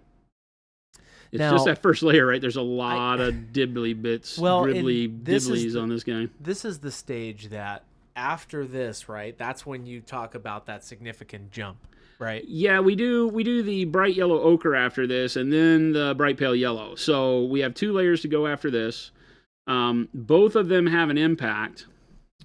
The bright yellow ochre starts to give it more shine, but it isn't really until we do that, near white, that you get the feel of metal, right? I do like that. Damage says, how long should a well-kept sable brush last? And by well-kept, Jason, how often should you be cleaning your brushes? And hire a very good producer, better than mine, who actually cleans your brushes for you, and then you're up and running. I see. The truth of the matter is, it's kind of a how long is a piece of string. I don't know how you paint. If you paint with a light hand, if you paint mostly plastic and resin models and not metals, right? And I say that because the edges on metal models are going to be sharper and cut more hairs. Yeah. Because remember, we use the side of the brush to do things like edge detailing, right? So I'll use the side of the brush to drag across that edge. Well, this is resin, and even though it doesn't feel sharp to your skin, it's sharp to the hair on the brush. So the more I drag it across the edge, do edge highlighting, blah, blah, blah, blah, blah, the more I'm breaking the hairs down on the brush itself. Yeah. And by doing so, you wind up at a point where you're reducing the hair count because they're breaking. You get those hairs on the side of the brush that are short that you clip off. But a lot of that has to do with how and what you're painting. If you have a very heavy hand, your brushes won't last as long because you just wear them out. You put more pressure on it. It's just physics. But if you can paint with a light hand like I'm doing to do these details, you clean your brush after every session, you repoint it and condition it with our Gentastics Drunken Brush Goop, something that's really made for natural hair brushes, then, you should be, in some cases, hell, you'll get years out of them. Especially like your detail brushes that you don't use all the time. Your base coat brushes and things that you go heavy with typically are going to not last as long. But I know people that have been using the same set of like our Pro Synthetics or our Pro Sables for years. And only replace like the one brush they use the most, and all the rest of them they use quite a bit, but don't ever have to worry about. So again, it's a little bit up to you and how you treat it and how you paint. Joni says, loves the color choices. On this? Yeah. Thank you. It is a very cool color combo to do this. This has been a scheme that I came up with years ago, believe it or not. 2 years ago, I think it's two. We did this guy. His backpack crown kind of broke when he was in Travel to Nova, so I got to fix that. But we did this guy as a test model to see what I thought about doing an entire army this way, and I really liked it. So we stuck with it, and this is it. I've changed the gold a little bit to make it a little bit warmer with the orange-yellow, rather than as cool as it was. Yep. And the first one we did that on was the Saturnine Praetor guy, right? And I liked the way that looked. So we kind of stuck with that and made that our typical gold that we're doing now. Yeah. But the scheme goes together really quick. It's just the fact that I'm an idiot. I'm doing non-metallic metal on an army of all troopers. I only have foot troops. It's a choice. I have foot troops and a Thunderhawk. It's a choice. 62 dudes and a Thunderhawk is my army. So are you going to do non-metallic gold on the Thunderhawk? Of course. How would you do that? You can't mix it with a brush.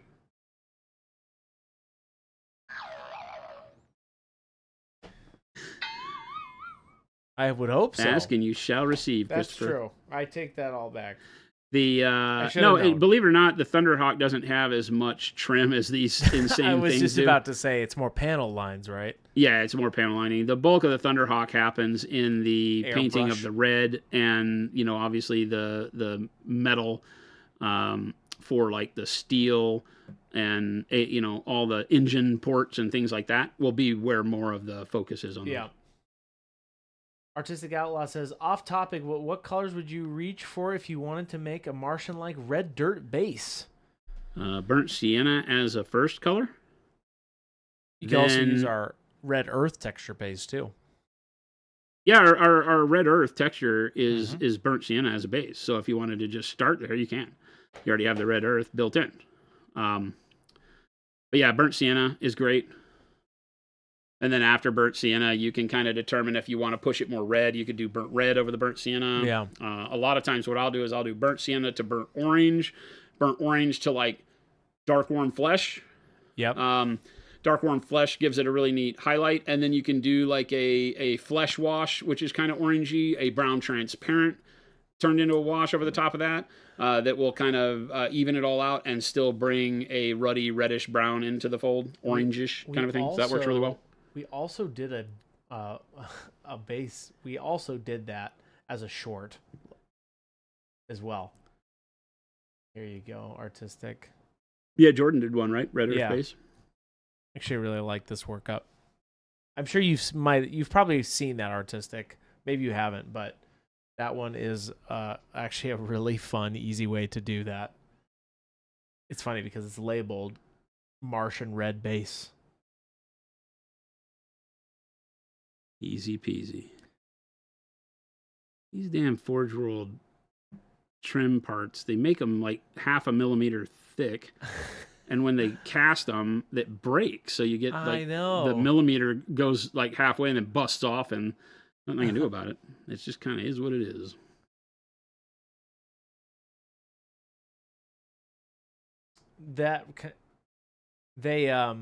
Artistic. That one's actually, it's a great one. I'm planning on doing that kind of for my orcs. I haven't figured out what the bases are going to look like. On the test model, I just did gray as a neutral way to offset the red, but I want to do something that has a little bit more flair than just gray on this slate. So I'll play around with it once we get some more models finished.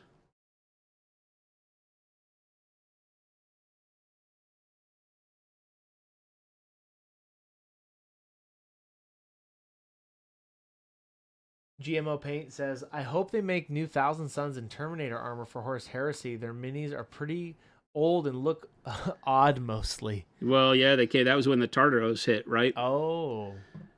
And that was the Space Wolves and Thousand Sons one that they brought out. And that's where I think, if I'm not mistaken, that's where they introduced the first Tartaros. And they're just small now, right? They've increased the scale when they did the Mark VI introduction and never changed the Terminators. So the Terminators, some of the Terminators, the Forge World ones, like the Dark Angels, I don't remember what the squad is called, but the ones that have all the Chinguses on them, they're oversized and feel bulky. I think the Justarin squad for the Sons of Horus or whatever they are, I feel like they are fairly bulky. But yeah, I feel like they would need to redo Terminators for 30K in general, and I don't know that they're gonna. Yeah. It'd be cool. I would like to have some new Cataphracti Terminators.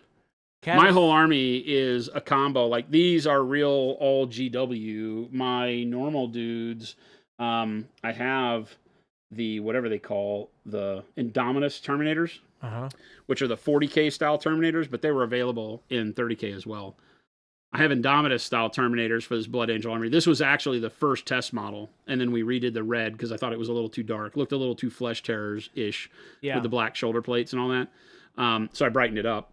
But these guys are all, the main body's all 3D printed, and then the arms are all GW, right?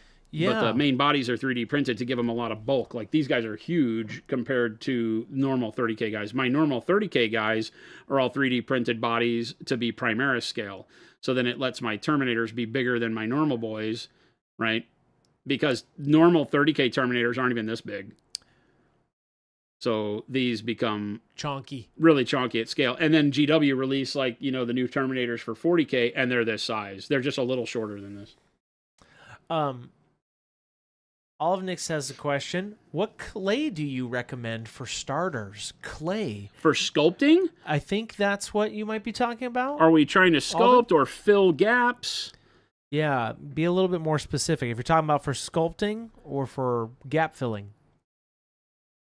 Sculpting. When sculpting, I start all of my models with what is called Epoxy Sculpt. Epoxy Sculpt? It starts with an A. It's a brand. Epoxy Sculpt. There are lots out there that you can use that are 2-part epoxy putties. Epoxy Sculpt is just readily available. Typically, you can go get it at hobby stores in your area or art stores. For sculpting? For sculpting. Nice.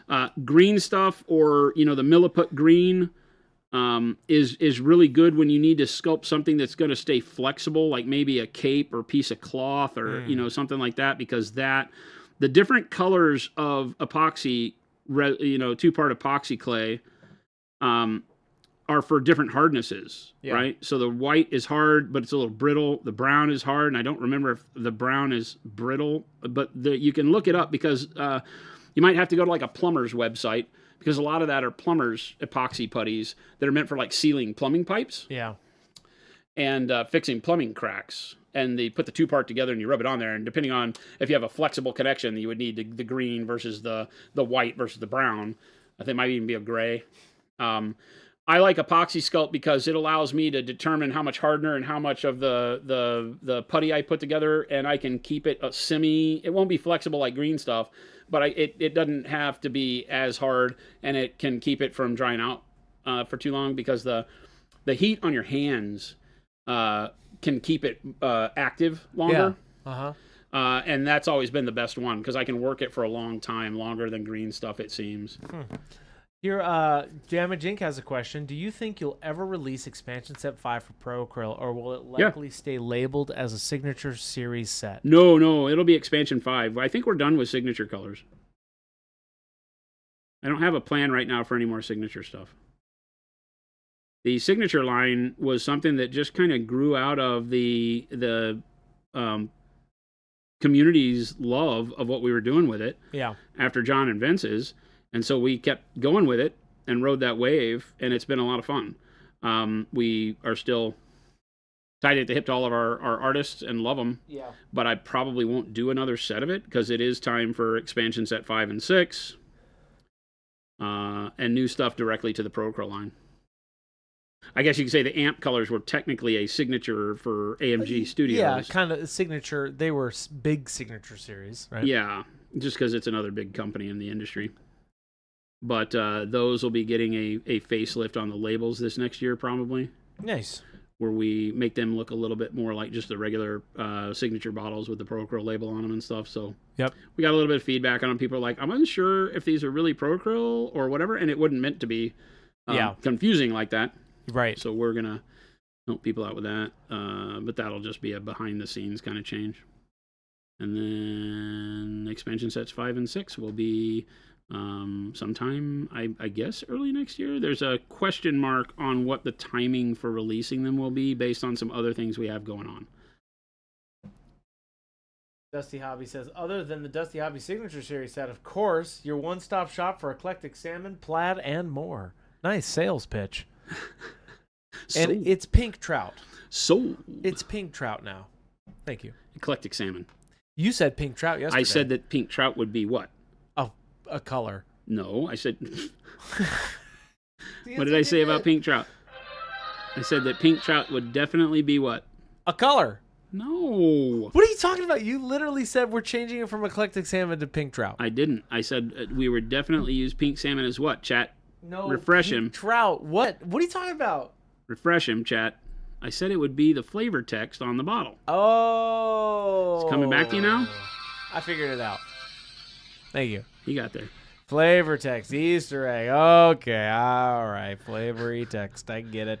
Chat, what would I do without you? Somebody pays attention to me. You have to do it. You're going to name it eclectic salmon, though. No.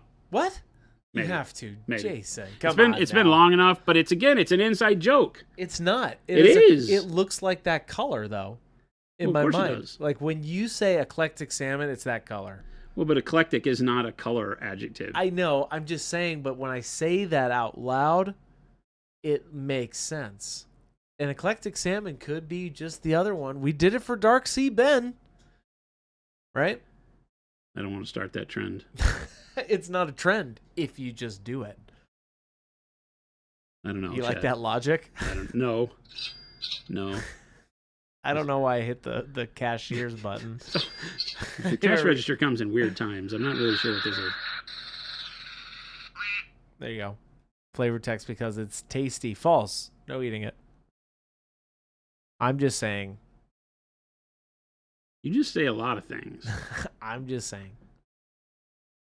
Tech Elf says, hey, chat, Jason gave an incredible speech at Capital Palette Award ceremony this past weekend. Once again, show how much Monument cares about the hobby and painters. I swore I wasn't going to cry, and then I got all sappy. And, hey, if you guys want to go see that, you literally you can go to I don't promote me crying. No, it's not. It's not about promoting. It was a good speech. What are you talking about? It was from the heart. I got all sappy. I got all choked up.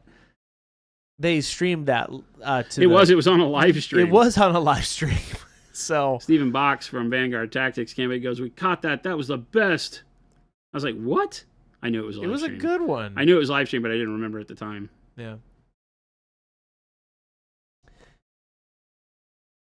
I'm just saying. I got all choked up.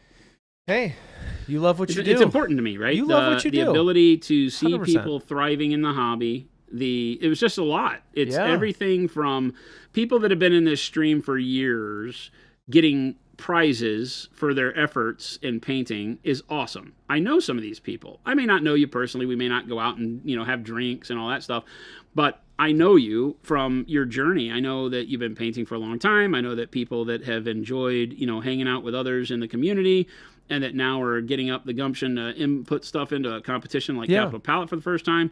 There's just a lot of really awesome stuff to be had there. It's a big deal. And the amount of people that were standing around the cases getting inspired, you could just hear it in the conversations like, oh my God, I never thought of that. That's something I got to do. And it's like, wow, this is legitimately like not in in like a silly manner. This is what it's all about. That's what it's all about. That's why we do this every day. Or mostly every day. And that meant a lot to me. I was there, and I was just appreciative that the community allows us to do what we do at the level we do it so that we can be involved in those things. It's really important. Yep. I hope everybody realizes how important it is to have, places like that to go, communities like that where I don't think anybody feels, threatened to talk about painting at whatever level they're at. Yeah. We have, because of the stream, and if you've seen us on the stream, people come up and talk to us, and they haven't even ever picked up a brush yet. They're just thinking about it. I want to start painting, and I don't know what to do. And this is great. We help out. And then people that have been painting and have Slayer swords and stuff like that. So it ranges, and everybody can group up and enjoy it. Anna says, I was watching, got choked up. It was great. Tech Elf, it was a beautiful thing you did. Thank you. Hey, yeah, that's awesome. And the people coming up to me later, they're like, you had me crying. I was like, God dang it. That's my goal. Speaking from the heart. We're glad to do this every single day. Mostly every single day. We're talking about doing the live stream from there next year. Yep. So one of the things that we're working on is to be able to do that so that you don't have to miss the stream anymore. And we can do it straight from there where we have guests like Vince V and other cool people. So we'll be working on that. Lots of cool stuff to come. I'll bring my noisemakers. Oh, God. And my stress ball, which is actually just a hand massager. See that right there? A massage? Okay. Who's seen Mystery Men? Anybody out there where he goes like this? That little sucker just saved your life. It's something. The Mystery Men, yeah, it's literally. I grew up on that humor of Mystery Men. So is that silly. like that superhero knockoff the thing Misfits. with Ben Stiller? Yeah. Okay. That was so funny. Not a Ben Stiller fan, so I never watched it, but I've seen a lot of cuts from it over the years. Yeah, I definitely. That movie was pinnacle comedy for me as a kid. Terrence says, just started my guard army. Do you think adding a shade transition would take too long on chest plates? I'm starting with 60 models and a character. Whoa. A shade transition? What is that, Jason? Help me understand what you mean. Yeah, be a little bit more clear for us. Like a blended color on the chest? It's exactly what we're doing this stream about painting this entire Blood Angels army is figuring out what the techniques you can use to get to the quality you want to have on your army and still get it done in a, semi-timely manner, right? I don't have a time limit on this. So, we've painted armies before where it's like, you have a week because you're going to be playing New Guy Phil in Age of Sigmar on Thursday. That's true. Finish your army. And so you can do that to yourself. And then it's like cut all corners. Yeah. Spare no expense. But it looked good on the table. Yeah. And you can still make that even look good if you take the right. You have to just know what to cut. When doing blends, I think, yes. If you have an airbrush, those blends can be done in the base coating of your army, and all of a sudden it doesn't matter If you don't have an airbrush, it's going to take you more time to do it, but it can still be done. Assuming that's what you mean. Terrence says a darker glaze to add a little contrast. Yeah, okay. Yeah. Definitely. I think that doing it with, depending on if you're trying to keep moving quickly, doing it with more of a what I would call a spot wash, so that you're doing it with a wash so that it shades a little bit quicker, because a wash, the way we typically talk about them, should be able to do it in like one coat, right? And if you do that, then all of a sudden you can move quickly, but you apply the wash like you would a paint. So think about where you would paint the shadows. Instead of doing a wash on the whole model and just glom the wash on, you use it just in the shadows. And it, because of the way it works, will give you that transition, right? It'll give you that subtle blend. So being able to use washes that way is really cool, and it can speed the process up. I would suggest starting that way first rather than glazes. Glazes typically take more passes over the same area to build up time, over time, so you don't get that tide stain where you start. Whereas the wash won't tide stain necessarily, thin it down a little bit, and then just push it to the shadows. And the power of the pigment pulling to the shadows kind of makes the shading happen in one, maybe two passes. Yeah, I liked that. The power of the pigment. You're like this. Power of the pigment. Power of the pigment. Power to the pigment.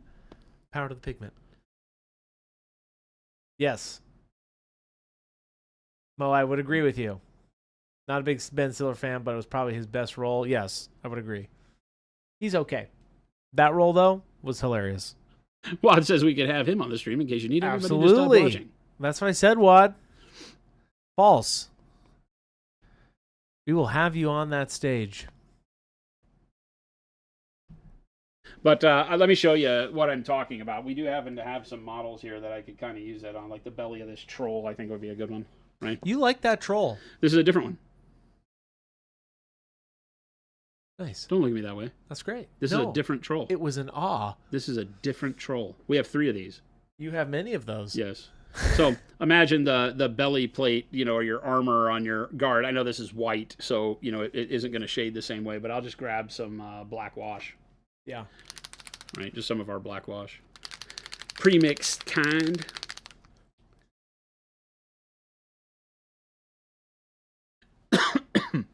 And I'll treat the paint more like a wash, or more like a paint, right? Well, instead of like a general wash. Philip, burying me. So I'll just get my brush wet, come over here, load it up with some paint, right? And instead of, like a wash, I would just paint over the whole belly and let it do its thing. Here, right, if I treat it like a paint, then I can start very quickly doing this and drag it down into the shadows. And I can use it as a way to do a very quick shade on things. That's going to be a lot easier to work through. The old GW primer on this model is going to make it hell to do this. But if I just kind of feather that edge as the wash dries, it won't tide stain. It'll give me a better looking shadow. And you can imagine doing something that fast across all of the chest plates on your Imperial Guard, and especially when it's not white, as long as your chest plates aren't white, because I'm creating a lot of contrast here. But if you did that very quick with just, camo green or whatever color you've done on your chest plates, you can see how very quickly you've got a nice shadow, and you haven't used it as a wash. You're just using the fact that it pulls itself correctly to create the fade for you, and it's see-through without you having to do anything other than put it on the brush and paint with it.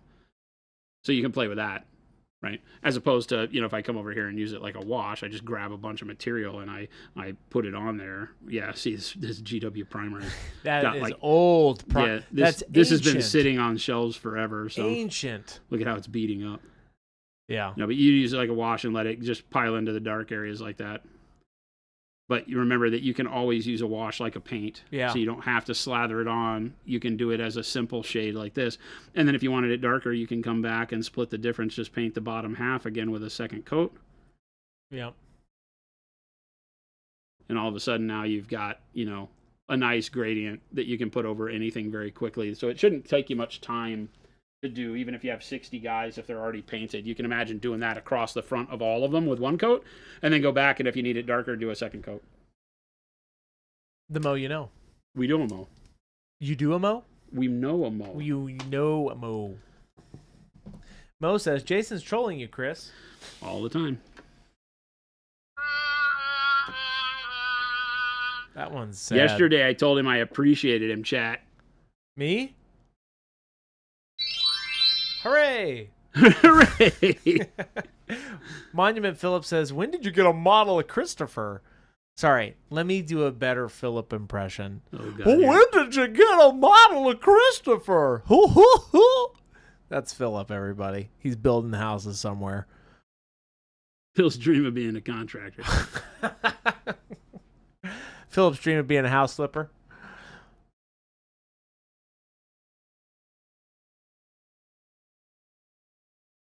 This is where he comes back, and this is where he's silent for a minute, and then comes back and says he pooped on your desk.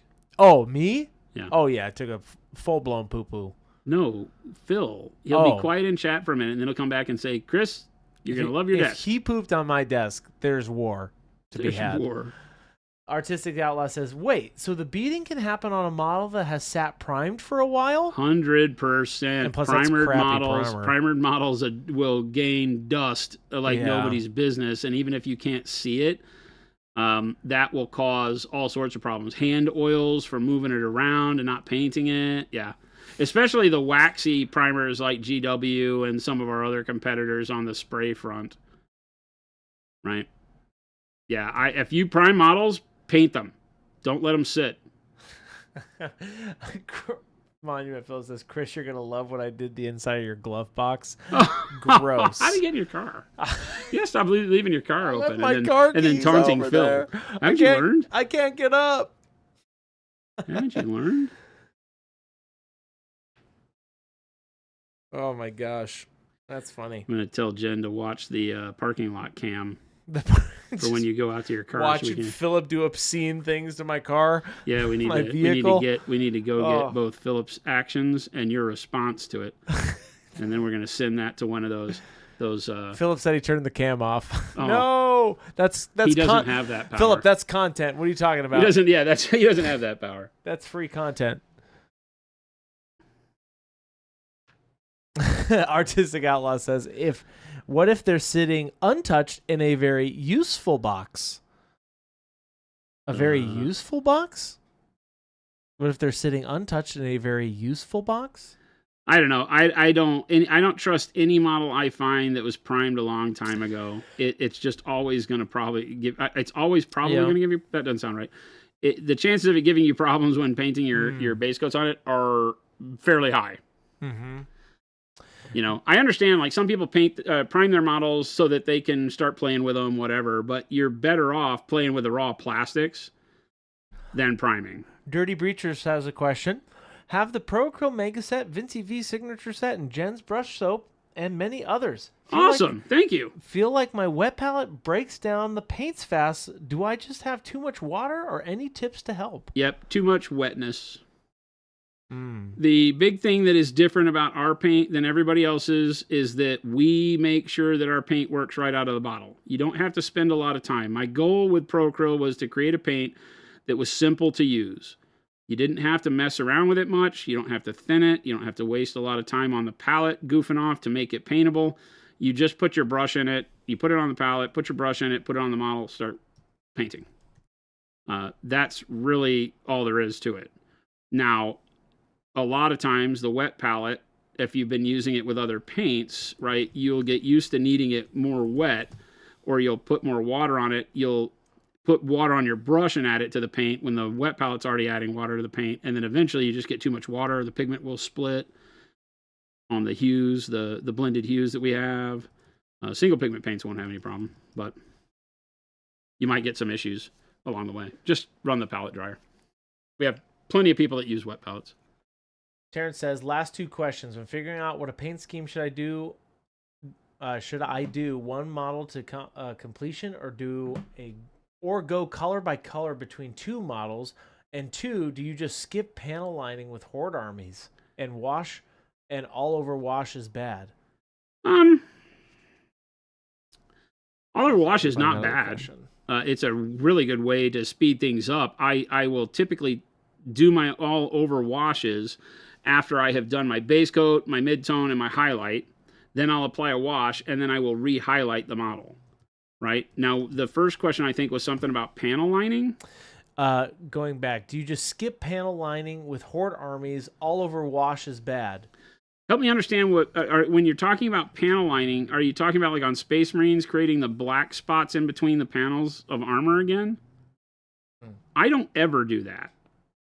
And I'll tell you why. Because I paint from dark to light, and my shadows are already baked into the model. I typically don't need that, right? So like, when we look at the Space Marines, I do, right? I don't need to add any more coloring to give panel lines anywhere. There's no need for it around like the gold trim in the shoulder. Some people like to darken that up, but there's no real need for it. I don't do anything. I paint the little black rubber, bodysuit part that's underneath the panels. So I do that, but I don't consider that panel lining. If I'm looking at like the line in the backpack here, these lines, right? Those I didn't have to do anything. Those are literally the color that I base coated it in with the airbrush. I didn't go back and add anything to them. And that's the beauty of starting from dark to light is your shadows stay baked in. The lines that you get are basically there because my base coat was dark. Even the ones that face upward like this don't turn bright. So I try very hard to make that the case. It's like all of the separation of panels on the helmet is done by not covering up the darkness in the line with my subsequent levels of, in this case, grays and whites.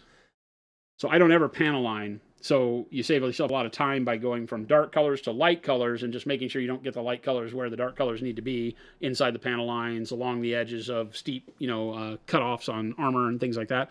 That'll help you a ton. But if you're doing something where you're like using like the ColorForge sprays to get like a really cool yellow on your model and all the panel lines are filled with that, then doing an all over wash can be a really great way to do that.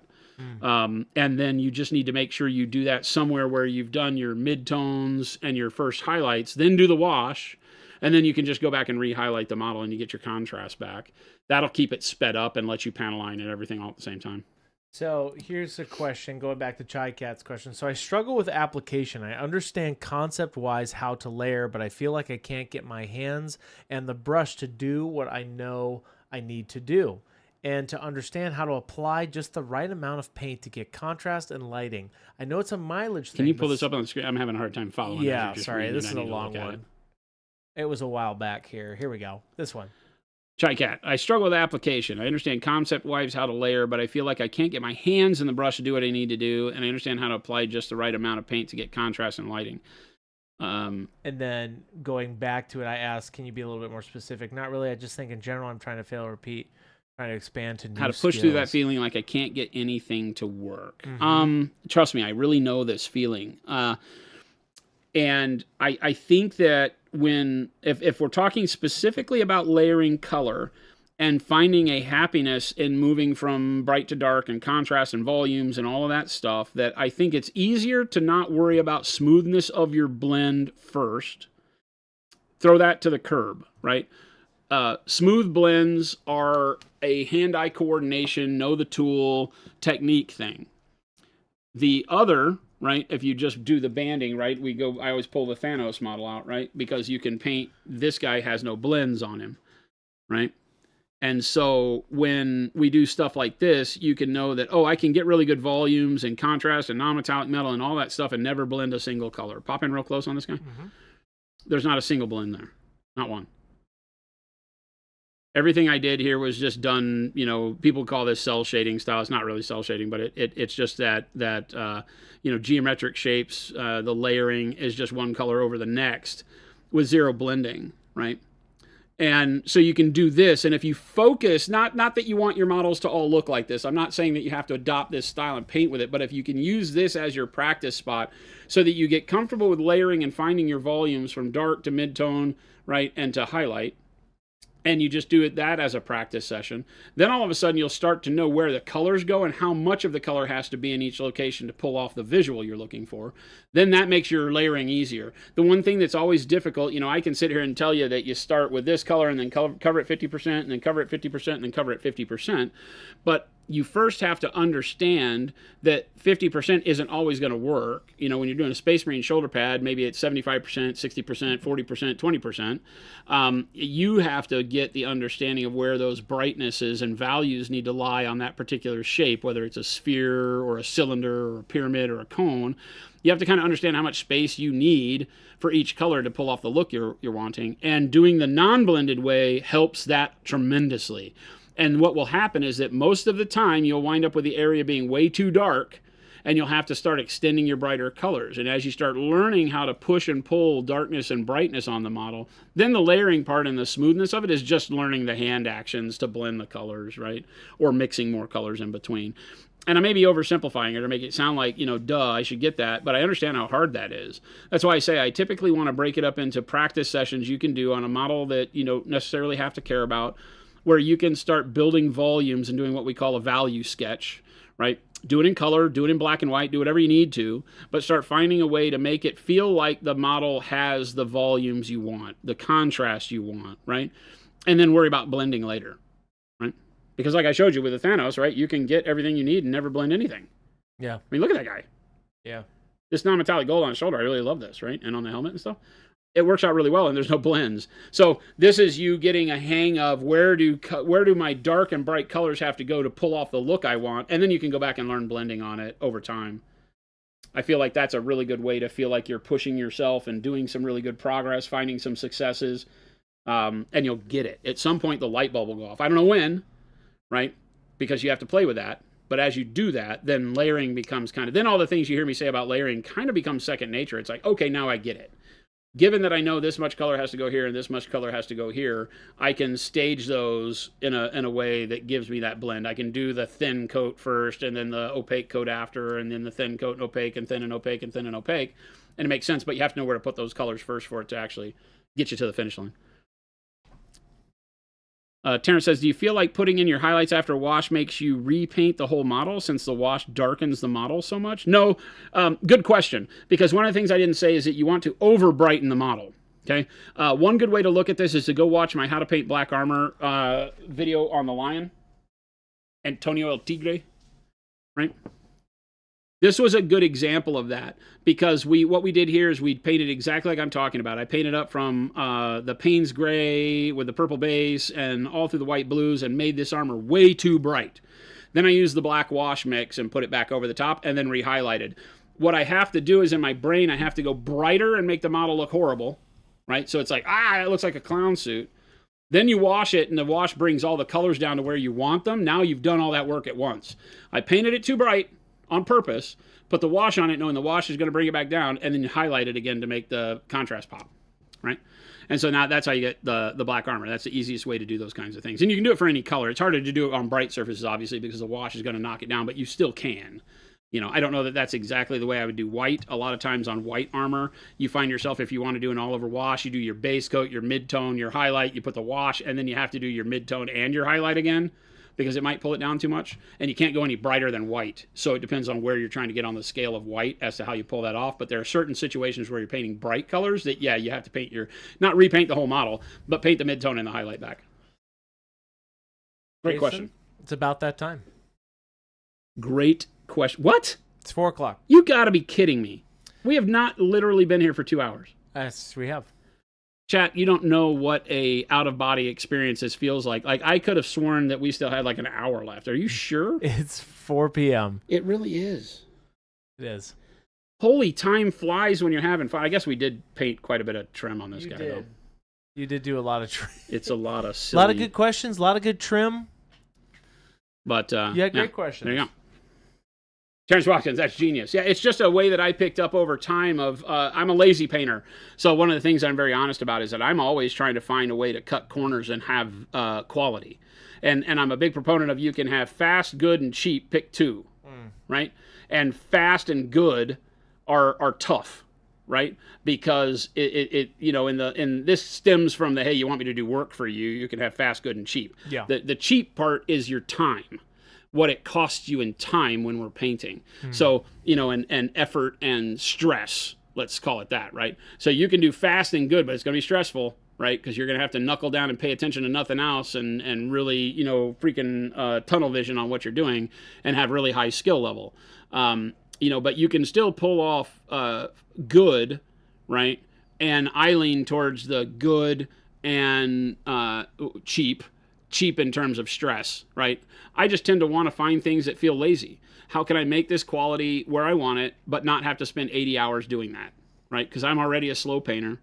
And so what do I need to do? And so that wash technique was something that I developed over the years that was like, okay, if I overextend my values and make them look bleeding bright, but then put the wash on them and knock them down, now they look right.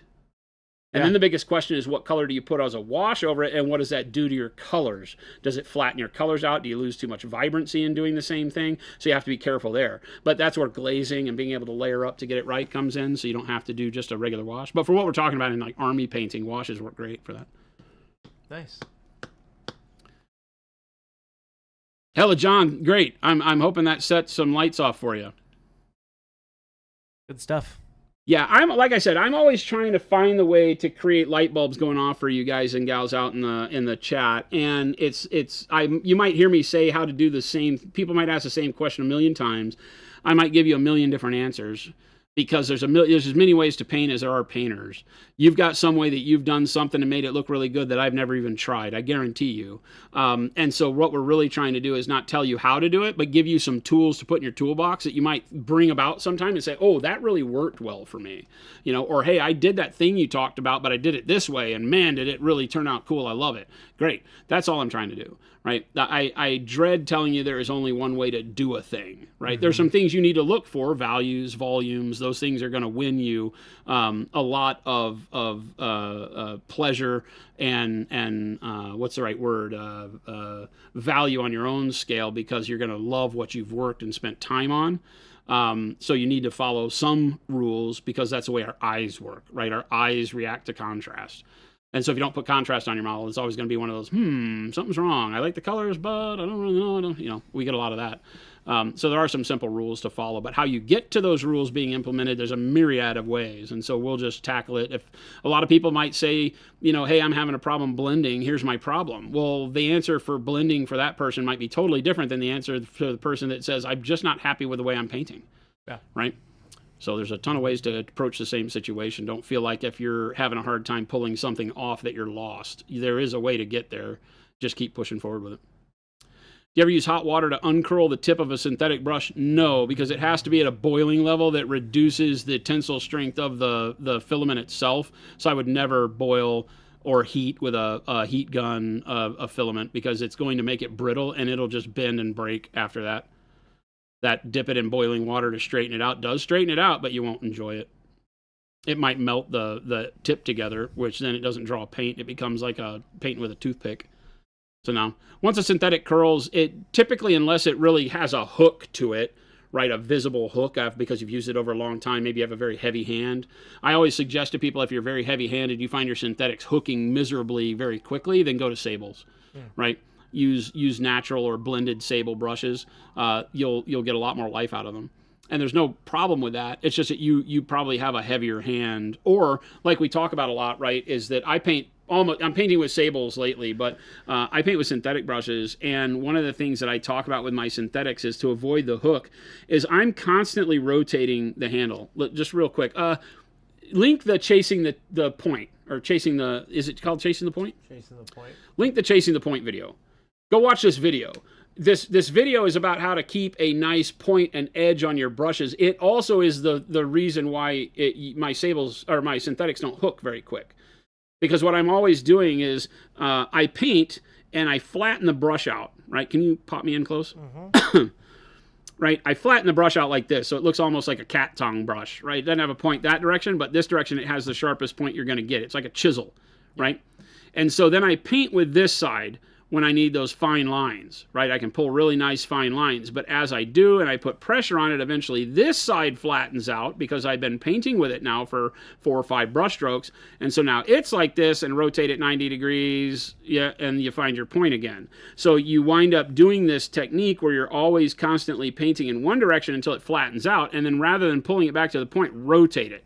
Then you get your point again and paint with the point this way and paint with it until it flattens out and doesn't have the point, and then rotate it. And you'll constantly be getting to the point, and you're also teaching the brush that it can paint in every direction, and instead of you constantly, because a lot of people will subconsciously pick up the brush and always have the text facing them, right? Or the text not facing them. And then they paint that way. And if you do this same direction for thousands of hours, guess what happens? It hooks. Because it gets used to, it forms a memory for the direction you're pushing it in all the time.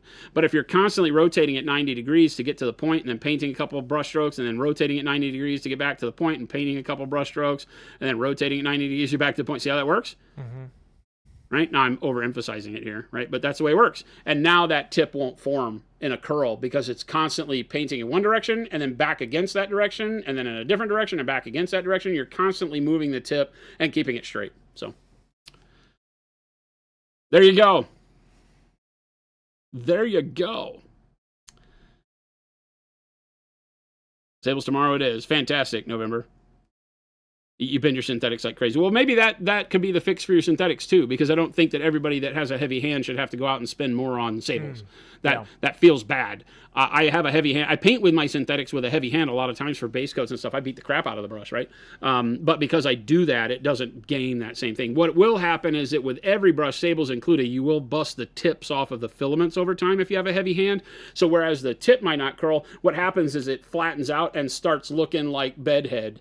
There's the tip of some of the little pieces are going off in one direction, another direction, another direction, another direction, and it just kind of looks fuzzy, you know, at the tip as opposed to sharp. That happens regardless if you have a heavy hand. If you do a lot of stippling, you'll destroy the tip of the brush over time. But that you will have gotten a lot of use out of the brush by the time that happens. So. Once it hooks, can you condition it back the other way to straighten it? With synthetics, generally no, because they're plastics. Is just the reality. Poly blends, nylons, and so you can imagine, like, once you bend your credit card or a piece of plastic enough, you will never get it to go back straight. It'll always have that hump in it, and it will have a proclivity to always want to bend back to where it was. It might flatten out, you know, and you condition it and it seems flat again, and then you start painting and immediately it gains it's called memory in plastics, and all of them have it. So that was really helpful. Yeah, definitely. All right, gang. Check out all the links that Chris put in chat a minute ago. Make sure to check out the Monument Hobbies stores, both in the U.S. and the EU. We love your support. Thank you so much over the years. And stick around. Make sure to join the Discord, where we have, I don't know, over 6,000 amazing hobbyists hanging out and talking all the time. Lots of good, active inspiration happening on the Discord daily, even when we're not around and we're at shows. So thank you so much to the community for keeping that place lively. We poke in there. You can get a direct stream of conscious to what we have going on here. It's awesome. And then also remember that we stream and do this Monday through Friday from 2 p.m. to 4 p.m. Monument Standard Time here in Phoenix, Arizona from our HQ. And if you're watching on YouTube, hit that subscribe button. If you're over on Twitch, hit the follow button. We'd love to see you back here. We'll be back again tomorrow. Tomorrow is, at least half the show is going to be review. How many entries do we have? A lot? I have not looked at all of them yet. We do our monthly challenge review from our Discord, where we have each month a new challenge, painting challenge. Do something crazy. And tomorrow we're going to review all the models. So if you haven't seen one of those, it's a really cool chance I get to go and see these models for the first time on screen as Chris pushes them to me, and I review them. I tell people where I think they've succeeded and where I think they could push the limits a little bit further, and then we get to have some fun and pick some winners and give some cool stuff away. So it should be a good time. And we also do a little bit of painting at the front end of that one, so we'll love to see you over here for that. So looking forward to see you. Stick around. Chris is going to find you somebody to raid, so show some love in the channel we wind up in, and we'll catch you back here tomorrow. Adios, gang.